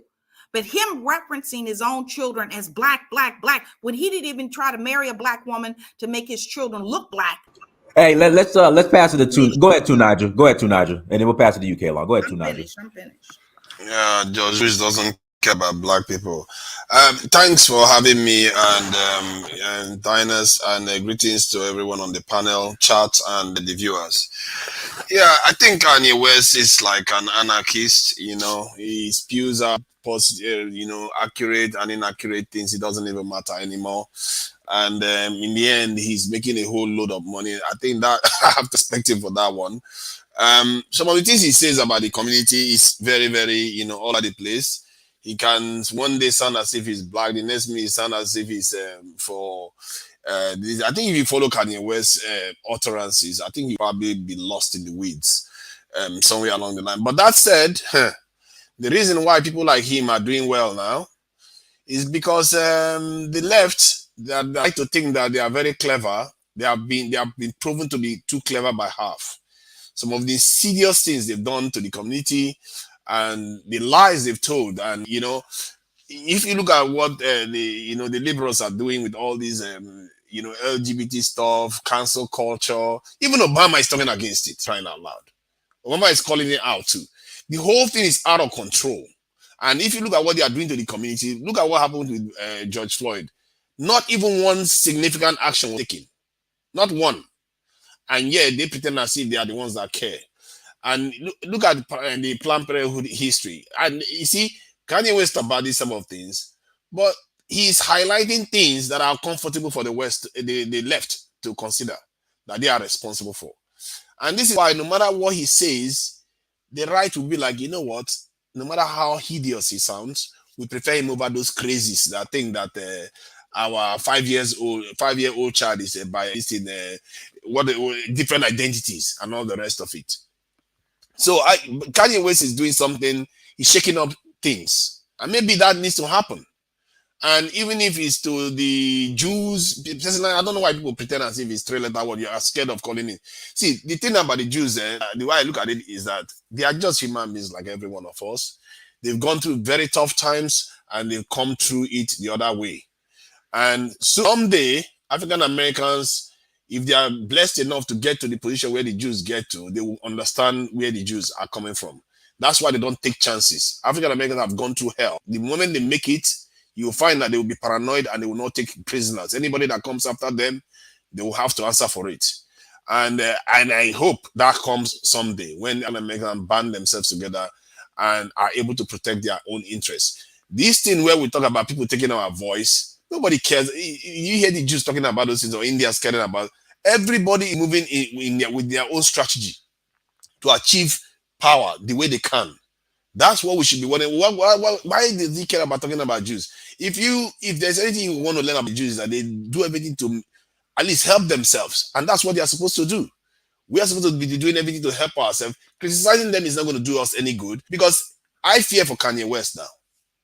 What he said, he may not be long for, God forbid, he may not be long for this world, or his career may face a lot of problems. Because when you want to go after people, he better be ready and he better not miss. Because the kind of stuff he's saying, let him hope that they just forgive him for it. But these people are paranoid people. They don't take prisoners. When they fear that you're coming after them, they will react. It's not because they are naturally just born evil. It's just because their history suggests that when people come after them, it doesn't end well for them. This is just human nature. And I think that is not a very safe for Kanye West to be treading on. Because if you see people that are paranoid, don't go near them. If you see something that pains people, don't use that to insult them, because their reaction may not be proportional. And I don't think it's a very, very wise cool. thing to do. Hey, T-Click, you got something you want to add to? Go ahead. I think he's one second. Queen, I'll bring you back on, but you can't be interrupting people. When I say don't interrupt, don't talk back to me, Queen Mod. But go ahead, T-Click. Yeah, I think he's completely missing the point and didn't listen to what Kanye West said. Kanye West said that when he wanted to support Trump and came out with his red hat, the 3-letter word white people controlled media. That's what Kanye said. He said the media put out a narrative about him being mental. He also explains how it was that, he had a bunch of people around him in the 3-letter word community telling him that if he wants what's best for his family and his future, is to support the Democrat Party. That's what he said. So if Kanye West is dealing with these people and they're screwing them over left and right, and it's their media control putting out these narratives against them, then yes, he's going to have that outlook. And this isn't old news, man. I'm not going to go too conspiratorial, but the fact that we can't even talk about the 3-letter word people and their history, because one has to think, how is it that there's one group of people in this entire world that can go to 100 countries in the past and get thrown out of those countries? Yet we cannot have a serious discussion as to why. There is something going on that we don't know, but we can't discuss because we don't control the media to discuss it, nor do we control any financial institutions to back us up. But be that as it may, if you are in billionaire status with Kanye West, you deal with those people. We don't typically see these people normally. They're using the higher ups. So what Kanye West is saying is that, yes, these people have an enormous power in the Black community. We saw that LeBron James pulled down his interview with Kanye West, said due to hate. When do Black people say that to one another in regards to another race? You mean to tell me, so I'm not going to interview my brother Kanye because another group of people is mad at him? Me, a billionaire with all my status, LeBron? That just shows that the Black community is nothing but a bunch of controlled opposition people They only act in the confines of whatever the white liberals or whatever the three-letter word people allows them to. They do not have the freedom to even speak to their own brothers. You cannot sit there and just dust that underneath the rug and say that ain't nothing. No, that is something. And we just saw that play out. Can I say something next? Then let me just say this one quickly, please. I know why No, they are being hold kicked out, on. because Nigerians are getting kicked out Hold too. on. Let K-Law speak, and then we'll pass to Queen Maya real quick, then back to you two, Nigel. Go ahead, K-Law. I was gonna say from what Rain was saying about the T-shirt, and I do agree when it comes to the Black community when Kanye does stuff that he shouldn't do. At the same time, I have to question it because it's put out by a certain media. They'll put out certain clips of him doing stuff, and I feel like he's not given the opportunity to fully explain why he's doing some of the things he's doing. So when it's put out by a certain three-letter word religion media, I have to question it first. I like to go to the source of him, and I wish he could explain everything more because I don't think Kanye just hates, Black people or just wants to side with white. I think he has deeper reasons of why he does stuff, but he is edited out. Obviously, all week they said he was making anti-Semitic comments on Tucker Carlson's show on Fox and other people's show, and they had edited him out this whole time. We never even knew he was feeling this way. So at the same time, it's like you got to first question that because you're not getting the whole story. You're getting the story of what they're giving you and the pictures they're giving you. And then as far as Republican and Democrat, most people know all this time, it's actually one big party, in my opinion. I mean, you have people like Mitch McConnell. He's the leader of the Republican Party. He's 80 years old. Most people, they retire at 65. The man is 80 years old, has had his seat since 2017 till now as the leader, has been there since 1985. And if they wanted to do something for the Black community all this time, they've been in power. Hold on, K-Law. You can say the same thing about Maxine Waters. You could say the same thing. At least Biden's giving a student loan forgiveness. What have they ever gave people that are not rich besides a tax cut? I don't think either one of them are good. I'm not for a Democrat or Republican. Maxine Waters, Charlie Rangel. At the same time, they're all bought off. If you know how America works, your boy is South Carolina. That's fine, but they're all the Republicans and Democrats. They're all bought off. They're bought off by corporations. They're bought off by the three-letter word. They're the workers to do the dirt for the people that actually have money that don't have to get up like an actor on TV and make you believe anything. They're all they're paid actors pretty much. That's why they liked Trump at first. He has that TV persona. All of them. They're not really in power. They're there for 4 years as a president. And then you can come back one more time for another 4. What do you think anybody could possibly get done within 4 years and have to run again? There is somebody else in power here that you don't see. So you don't point the finger and get mad at them. You get mad at the Republican. You get mad at the Democrat. They have us all fighting and arguing with each other while they're making money at the top. They're owning all the corporations. They're owning everything here from the media to the banks. There's a reason why they're going to have your kids go to war all the way in the Middle East when you don't have nothing to do with that. When there's another country out there. They're going to war to Haiti pretty soon. And not only that, they have a country out there, Israel, that's fighting with Palestinians, Muslims for that country, if you really look it up. And if you want to... And just Bill Maher just the other day had Netanyahu, the prime minister of Israel, was on his show, and he asked him, what are you going to do about Kanye West? And he said, pretty much he was saying Kanye West is little fish to me. That's nothing. Why would they bring the prime minister of Israel asking him about Kanye? Because it's all tied in. Because we pretty much work for them. If you really dive deep into a lot of these wars, if you want to really see why Osama bin Laden was mad and wanted us out of the Middle East, if you want to see why they went and killed Saddam Hussein, that was always standing up for Palestinians and going against Israel, if you want to see why they sanctioned Iran after Iranian President Ahmadinejad said Israel should be wiped off the map because they were killing Palestinians like they do today. They run America. They run the agenda. That's why when it comes to that war in the Middle East with Palestine and Israel, you'll never see that on TV. They'll never talk about that. Let's pass the mic to Queen Maya, and then we'll pass it. Young Sage, hold on. Young Sage, you got anything you want to say, Young Sage? You've been sitting there. Not at this second. I had a few points that I wanted to make, but she can go first. I'm patient. Go ahead, Queen Maya. Okay, Kanye said, when rappers say, I fuck your bitch, I kill this nigga. I fuck your bitch, I kill this nigga. Where's Black America? to hold such rappers accountable. But now when a black man stands up, removes the chains and the shackles from his mind, thinks as a free man, okay, free expression, his constitutional right, Black Americans like, oh, we got to hold him accountable. For what? And how can you hold him accountable with what? You have no power. Black America's power comes from the white liberal elite power class. The same people, mind you're talking about the Jews controlling ish. Now, to back up my brother real quick when he said Black Americans are controlled opposition, it's a fact. Think for yourself, live free. I'm out. Yeah, I don't know why we care about what the Jews are doing with Arab people, because those Arab people too are busy doing hell to Africans.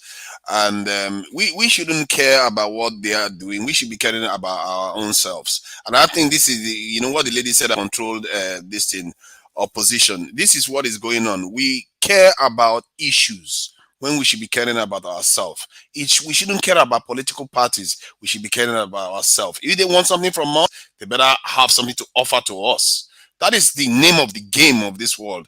And it's only us that worry about these Jewish people do this one. And another, if another man and Jews are fighting, we get involved. If a white man and a Chinese man is fighting, or India is fighting, we get involved.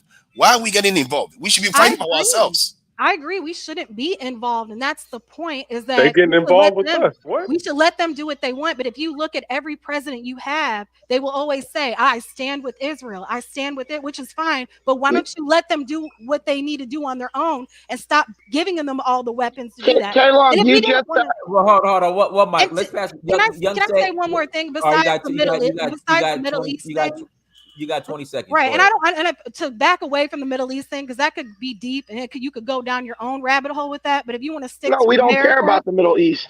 I would love for that to happen and you guys back off from it. But if you want to stick with America and you want to just focus on this, why, when like the movie Wakanda, when that came out, everybody, Black community, they loved it. Why did it take that long for them to put such a positive movie like that out? They could have made movies like that years ago for them. They never did that. Until now. Why should they? Why should they? We have Nollywood. Why are we not making our own? Young Sage, go ahead, Young Sage. All right. What I want to say is that, like in the Black community, if we really want to move forward, that we can't listen to any politicians. They're all gonna pull on your heartstrings, and they all just want to run game on you. And they say they want to do all these things, but they never fulfill anything except their own agenda, if you really pay attention. I don't know who said it. I think it was K Long. But sister, you're absolutely correct when you say, both sides are bought and paid for. I don't even believe that that voting actually matters. I believe that they're going to pick whoever they want, and it's all just a psyop. And we have to free our minds and detach from the system completely. And I believe that if we don't, the cycle will only continue to perpetuate the way that it is now. Man, if a candidate is saying they're going to end the war with Russia, I am going to vote for them, because I'm not going to be involved in no nuclear war. So any candidate that runs that gets attacked by the media like Trump for being a Russian puppet, darn that. If we get into a nuclear war because we're so silly, I'm not going to sit there and pay attention and vote, then that's on you. But there's a serious foreign policy issue going on with the Ukraine and Russia with NATO that could bring the United States into a nuclear war. So yes, we better be paying attention to politics. We better be paying attention to what these politicians say. And if someone is anti-war, we need to get behind that. I heard you say that when they get involved with us, if they get involved with us, we deal with them. Anybody that comes for us, we deal with them. Hold on. Give to Nigel. You got 20 seconds. I'm gonna pass it to G1 and I'll pass it to you. Because I heard T say something about they get involved with us. If anybody gets involved, we deal with them. Anybody that wants something from us, they have to give us more back. It's just a simple game. That's what everybody else does. We shouldn't worry about some other person's fight. If Ukraine and Russia wants to kill each other, let them go ahead with that one. If they send you to go and fight, don't go and fight. It's not us. That's it. All right, G1, they will pass it to Brandon. Go ahead, G1. Yeah, when I was watching that interview with Kanye, that whole segment that where he mentioned George Floyd, it really wasn't even about George Floyd. He was actually talking about Virgil Abloh, you know what I'm saying, which is his partner when you know that was a designer that died, you know what I'm saying. And so like, you know, the problem is like his message got co-opted, which is exactly what happened with George Floyd. You know what I mean?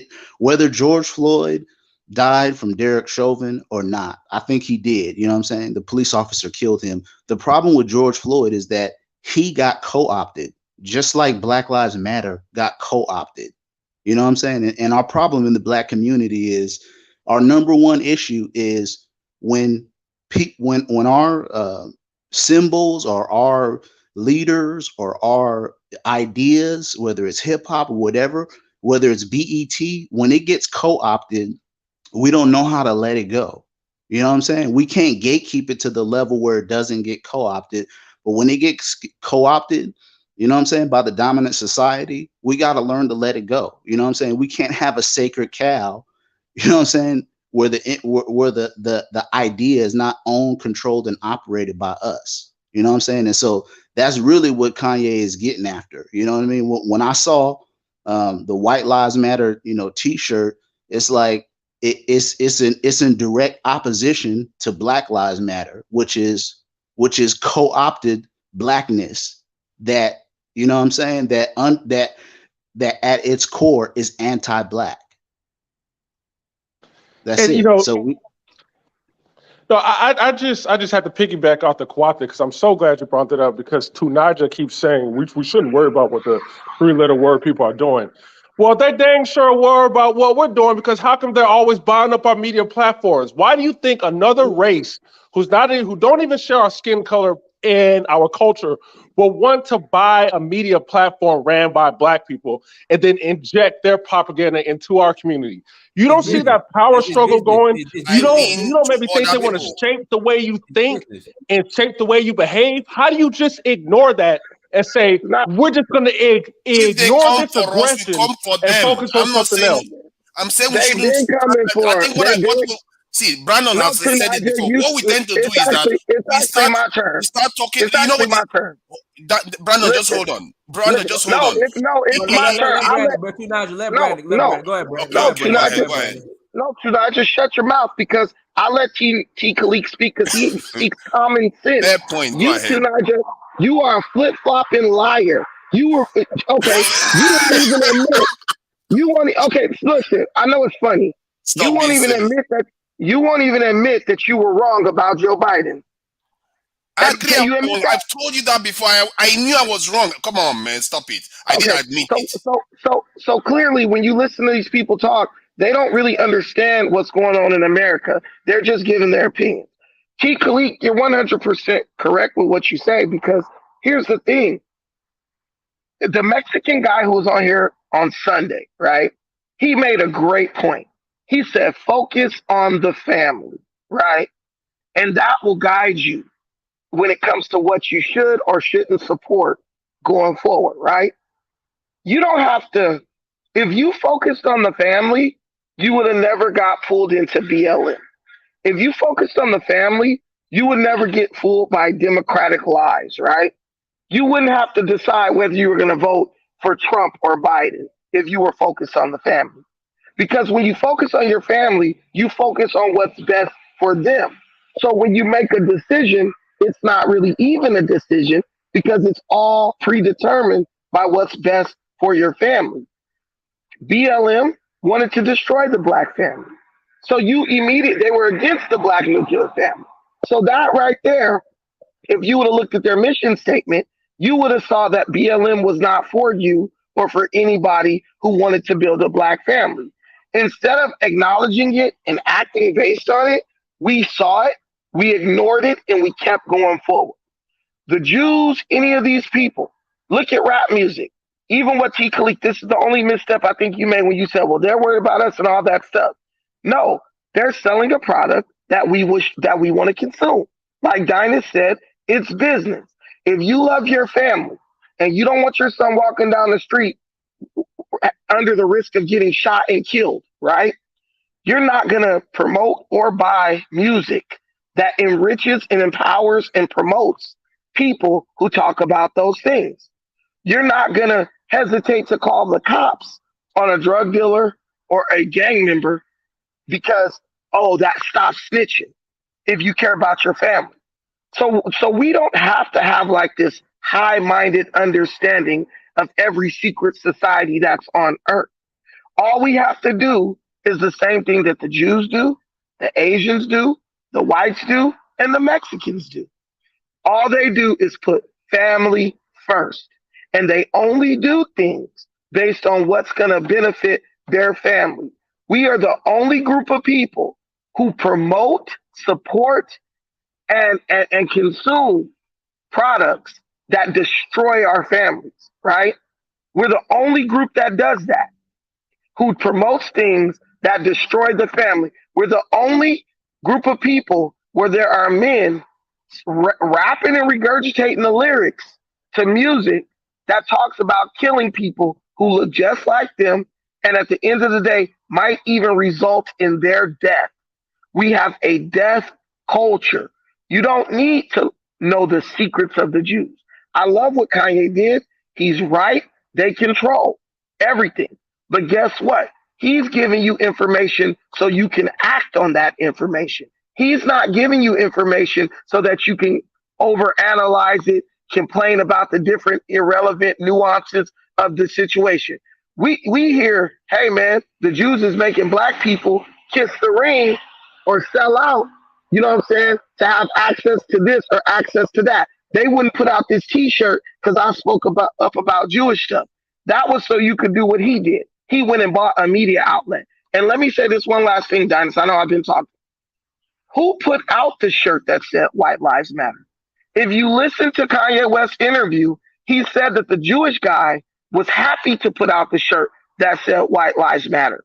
Kanye talked about when they did the Trender shirt, he said that the guy who was doing that shirt, who used to work for Kanye but now work for Supreme, once Kanye said what he said, they refused to put out a shirt that black man had designed. So why are you going after Kanye for White Lives Matter shirt, but not going after the Jewish person who literally put the shirt out, printed the shirt, and is going to distribute the shirt? If you got a problem with Kanye, you got to have a problem with these people. And if you got a problem with these people, then you need to build your own. That's what Kanye's telling you. Stop complaining. Don't investigate. Don't fight. Don't march. Don't do the BLM bullshit. Get off your ass and go build. Because BLM ain't built a single damn thing since they've been around. Took my $90 million, and this sister don't seem to give a damn about that. I don't understand. Hold on. Green Mind, I appreciate it. Thank you for the super chat. Great conversation at Search for Uhuru. It'd be better if you let me speak my speech. You spoke your speech, Green Mind. We need to come back on and speak some more. I pray for the day black people can break free from the groupthink. The groupthink is why we get played all the time. Salute. Go ahead, Tunaja. Then listen. Herschel Walker pulled up to Raphael Warnock's the apartment complex where that Raphael Warnock's church owns, where people are being evicted. Herschel then pulled up to the apartment complex. So we go. Hey, so after you got a minute tonight. We're gonna watch the video. Someone said why Jews are getting kicked out in many countries. It's the same reason why a lot of Igbo people kicked out where they go to. When you go somewhere, you excel beyond the people around that area, and you don't have the population to back it up. That's what happens to you regularly. African Americans can testify to that. And when people describe it, you have to. I like when people didn't and they are objective instead of just buying into. Kanye West was talking about how our voice has been taken over, but he too was discussing the topics based on that kind of narrative too. If you want to talk about Jewish people, you talk about people that accomplished something. They earned it. They didn't steal. They earned it fair and square. Everything they are controlling is because somebody ceded power to them. If you want to earn it, you work hard for it. This is the nature of the world. And when we talk, anytime we say they control things, we make it sound as if it's a negative thing. Aspire to get things. Then what does that say about us? I didn't say that. Listen, I congratulate her for controlling it. I congratulate exactly the three letter word. People, we should be aspiring to be better. Can I finish? I congratulate the 3-letter word people for controlling Black culture. I congratulate them Congratulations to you guys for controlling so-called whatever so-called in quotation marks black culture, because we didn't want to control it, so they stepped in and they control it, and we continue to do business with them. Hey, I don't see a problem with it. Exactly. We didn't control it. Them using so-called hip hop to feed their families, them using our so-called black hip hop culture, whatever you want to call it. I said so-called culture because it's not our culture, but black folks love to say hip hop is black culture. Listen, congratulations. They got them rich. Congratulations, because black folks want to go to their record companies and brag how they tore up the community, shot Pookie and Ray Ray, so dope, cook dope, and poison our communities. And listen, and all these folks gotta do is sit back and collect the check. Say, hey, I'll help you distribute your garbage as long as we get paid. I'm not mad at them. That's the smartest business deal ever. Why not? Yes. Diners, can I ask you a question? What does Kanye West do for the community? It doesn't matter what he's doing, man. We gotta we are missing the point about what's going on. The fact that black people will still support hip hop, knowing who controls hip hop, knowing that the people who control it wants for your degradation and destruction. We gotta take a look at that. So if Kanye brings that to the forefold, then it's on us to receive it and change. If not, we can't complain. Let me say this, T. To Niger, he gave $2 million to the family of George Floyd, Breonna Taylor, the guy who we swear he hates so much. He spoke against George Floyd, the guy who black people pretend to care about, because there ain't a black person on earth who truly give a damn about George Floyd, not even his own family. If you go look at the documentary, his own family never even showed up to collect his things from the house where he was staying at. But they got on TV and Bug Dance, that was my brother. And the roommates he had for 5 years said, in 5 years, not one of his family members ever came to visit him, ever. And the house was very nice house. We pretend to care so that we have a justification to act crazy. And like my grandma always used to say, it's going to tell on you before you tell on it. And black people pretending to care for 60 years, trying to use things as an excuse to riot, tear things up, or just to not do anything, it's telling on us now. And we're getting upset. But hey, guess what? It told on us because we wouldn't tell on it. We need to do a T. Khalid said. Start building, screw all this pontificating on meaningless garbage. No one cares about Palestine. I don't even care about George Floyd. I do care about why we don't have media outlets that represent us in a proper way. That's what I care about. And, I have to add on what you said, because there's a reason why, the black music industry was brought out. You have to understand, when you're dealing with people economically who don't want to see black people compete economically, then they're going to try to buy it out. So if black people got something catchy going on that can make us a lot of money, notice it's always sold. This is to be done so we cannot be economically competitive with them. That's why, and I always say these are aggressive maneuvers, attack on the black community, because the black community, we can never buy a media outlet or anything that another cultural group of people do with our black skin. They're going to look at us and say no. Now, for some reason, African Americans, we sit there and we sell our talent, we sell our media to people who don't look like us for money. Sellouts. But yeah, I just don't think black people understand the power structure and what economically is going on. That's why the three-letter word people is buying up our media, because they are milking us like Dinah said, and we're so silly, we're still supporting it. Nick Cannon should have been canceled when he got his show back. When he got on his knees and begged, we should have said, we are done with this traitorous clown. But his stupid show is still running. So at that point, it's on us. No, we understand how it works, T. We just don't want to do the number one thing. The only thing we fear more than other groups controlling us and dominating us is what? Working together. That is the one thing all black people agree can never happen. We do not want to work with each other. We got all these billionaires. This is why I love what Kanye West said when he was talking about P. Diddy and all them, and he said, F them. Because he said, these people never came to help me when these folks was coming after me. And I'm telling you, If you can't agree with Kanye as a person, just agree with what he did. Look at what he did and what he said and how he did it. Because a lot of us need to do that stuff in our own lives with no good ass family, no good ass friends, people who we all are little Kanyes, constantly doing things that lead to our own destruction. We're all like little Kanyes, but instead of looking at what he's saying and acting on it, we want to try to discredit it based on meaningless talking points. Oh, Kanye's shoe was untied. Oh, did you see the shirt he was wearing? And black people have done that for decades. Somebody smart try to tell us something. Oh, that dude's a nerd, man. Look at them tight ass pants he had on. This is the way we are as a people. We just and people say that's what we do with kids. No, we're just adults who do the same thing, just for different reasons. That's it. I think what he said to us was basically these things are to us. The question is, what is he proposing for us to do about it? He didn't propose anything other than make himself a target. And I'm not sure that is very constructive. I guess we are talking about it now, but I seriously think that we should divorce ourselves from what other people are doing. We copy what is good and we focus on ourselves a bit more. We worry about politics a lot. We should stop it. We should make everything about ourselves. You are right, Brandon, when you talked about the family, because you put it in a lot of people understand. It's just that simple. I don't even want to overstay the point. I'm just why should we be talking about other people?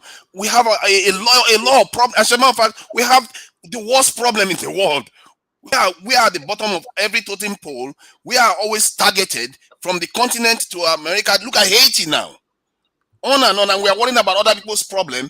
We should be focusing on ourselves. All these so-called rich people, let's worry about ourselves. And when we say we are not controlling our agenda, why are we not doing that?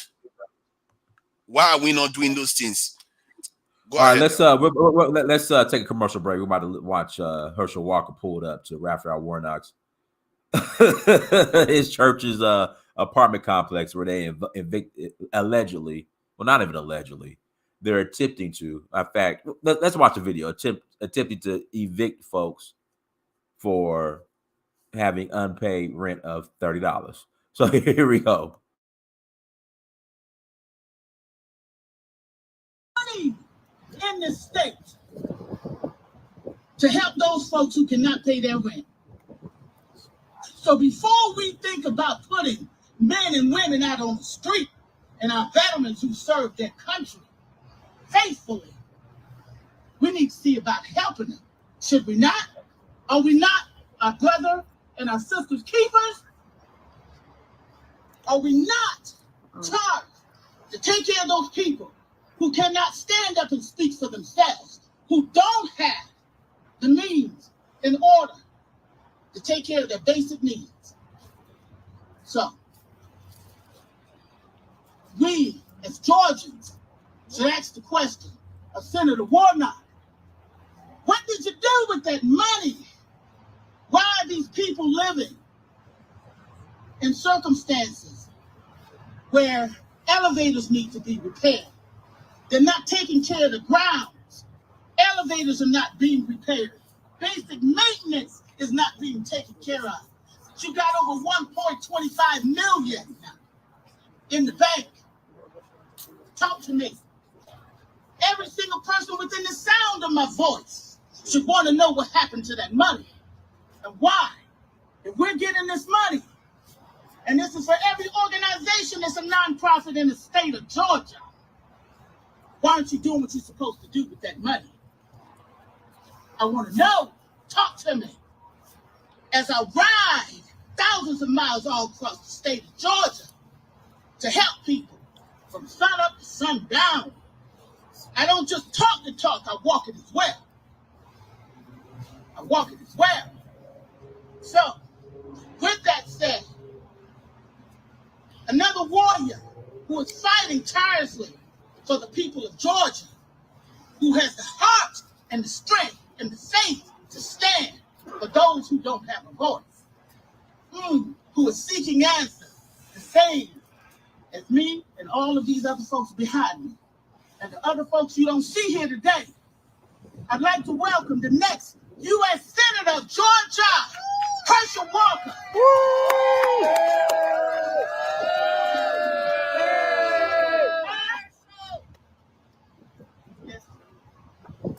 First of all, I give glory to God and thank you guys for coming, because now you get a chance to see firsthand what's going on, and I hope you take that chance to see what's going on behind me right here, because my name was brought up during the debate, brought up about what was going on with the people here. So I hope you're going to take the time to visit with some of the people here and see what's really going on, because Senator Warnock said that we were trying to hurt the name of Dr. King. Well, first of all, Dr. King has nothing to do with what's going on behind us right now. And I think it's wrong to have leaders to not take responsibility to do what's right. You know, my campaign is about doing what's right for the people of Georgia. And I said it when I got into this race. I want to thank you for coming, because what Senator Warnock has said, I think you guys can see that it's not true, that the church does have something to do with what's happening right here. And I just want to say that that's what I'm about. I'm about helping people. When I got into this race, that's what I said I was going to do. And now, since he's brought my name in, and also he brought one of the greatest black leaders ever name in, because he don't want to take responsibility of what's happening with this economy, with the border, with all the inflation. Well, when you're a leader, be a leader and you take the responsibility. But what you do is you correct. Guys, do me a favor, hit the like button. Again, please hit the like button. If you have not hit that like button, hit the like button. Also, if you're in Georgia, make sure you vote for Herschel Walker. I placed my vote yesterday. I voted Republican. I checked every Republican box yesterday. So if you're in Georgia, go and vote for Herschel Walker. Go and vote for Brian Kemp. Okay. All right, go ahead. Let's continue. Man, is it true this guy did a lot of crazy things that they said he did, and all the lies he said he did? They both did. Him and Warnock. They both did. From what I hear about the American right now, it looks like either way he deserves, because people hate it. They both. Yeah. They both have done crazy things. They both have to, Nigel. Okay, they both have. Okay. T. Khalid, what you think, T. Khalid? Turn your phone off, wherever that ringing. T. Khalid, unmute yourself, T. Khalid. T. Khalid, you there? You busy? Okay, never mind. And that's what I'm about doing, is correcting this. The people behind us right now is being evicted. Yes, it's true. No one is left, but they got the eviction notice. And he knew about it. And he needs to take responsibility to help the people. Where is it in Matthew 25 does it say that you can evict people that are struggling? Where is it does it say that you do not want to help people that are struggling? I offered to help, and he's turned me down. But yet he's receiving $7,500 a month stipend from the church, a church that owns this building. So I just ask all you, please take the time to visit the people here, see what's going on. Because if you care, that's what you'll be doing. Because there's people that are hurting, and right now, you see the weather right now, and you have a senator that want to put people out. Darn times right now. This is a tough time.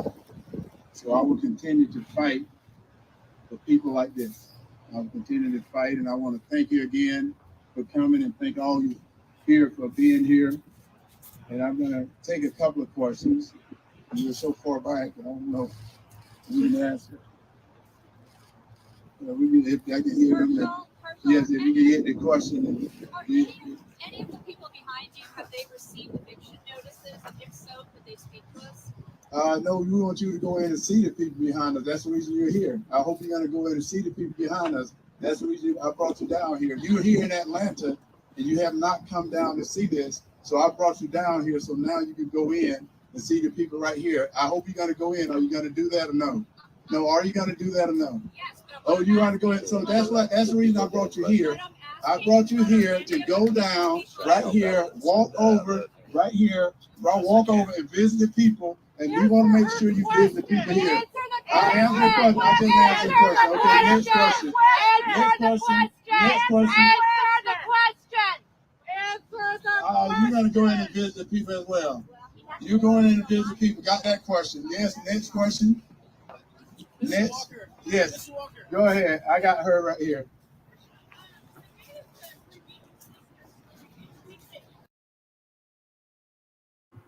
Hey, T, are you there, T?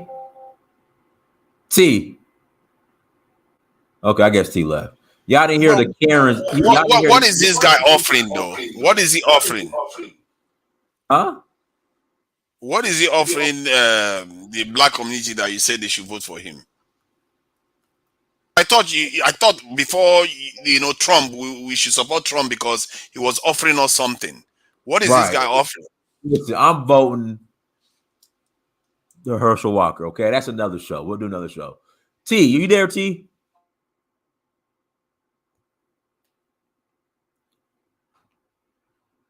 T Khalid. Okay, T left. Yeah. All right, let's go back. Let's go back.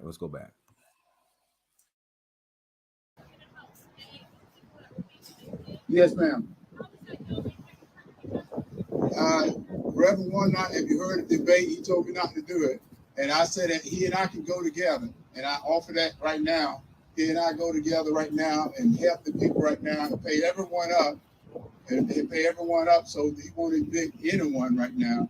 Right now, there's lawsuits going on, things that I didn't know about. There's lawsuits going on, and he brought my name in at the debate. And I am a leader. So when he brought my name in, I got involved. And that's the reason you're here. I want everyone here to visit the people here, hear what's going on, and do the same as I've done. Do your work. I've done my work, and I ask everyone here to do their work as well.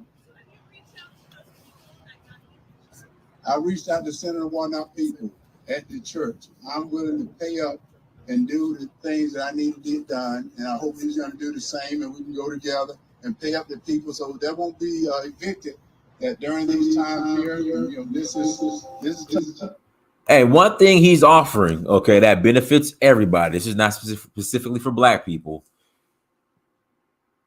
Your boy Biden, right, is claiming that Armageddon is on the way. All right, he's sending all this money to Ukraine, and now he's saying that Armageddon might happen. We need to check Biden because he's nuts.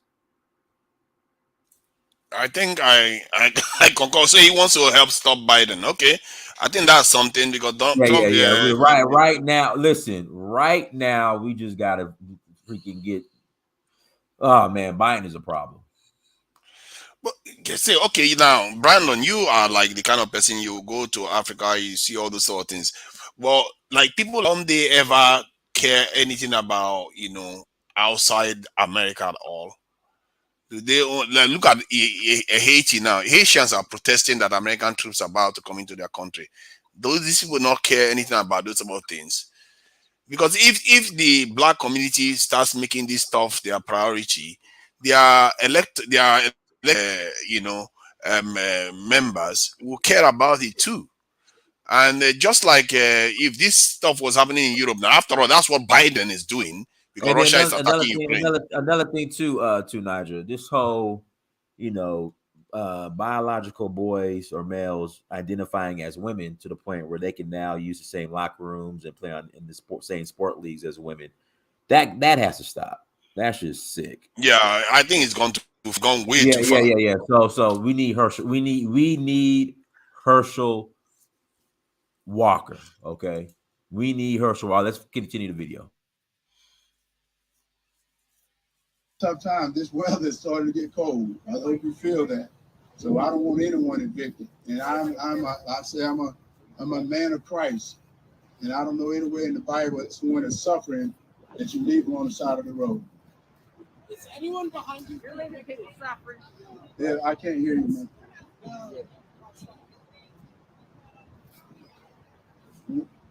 One that said, what?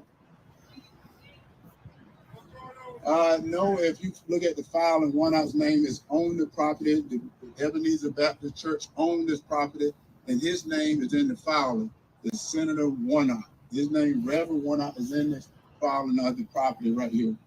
Last and that's question. why I said, do your due diligence. Yes, Last ma'am. question. Mr. Walker, Right there.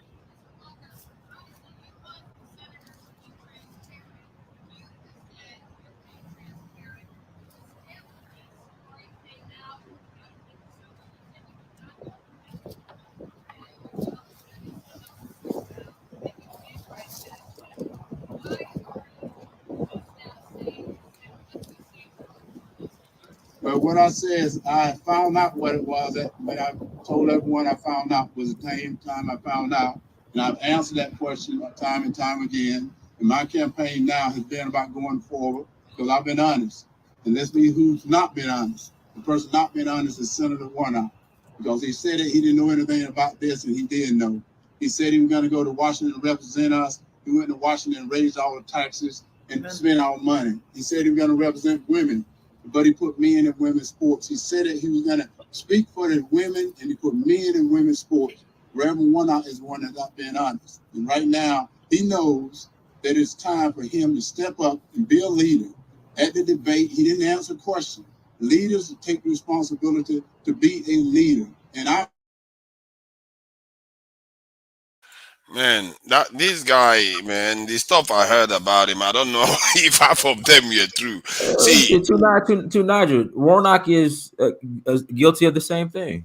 The spousal abuse, same thing. yeah, and this is where we are now because the other side is busy talking about LGBT and this, and now the other side is bringing their own people too.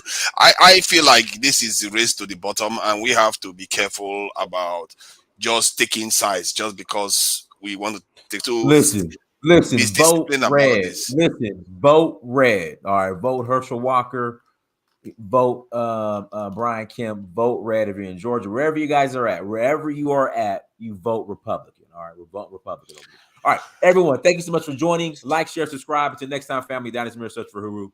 Peace. Thank you.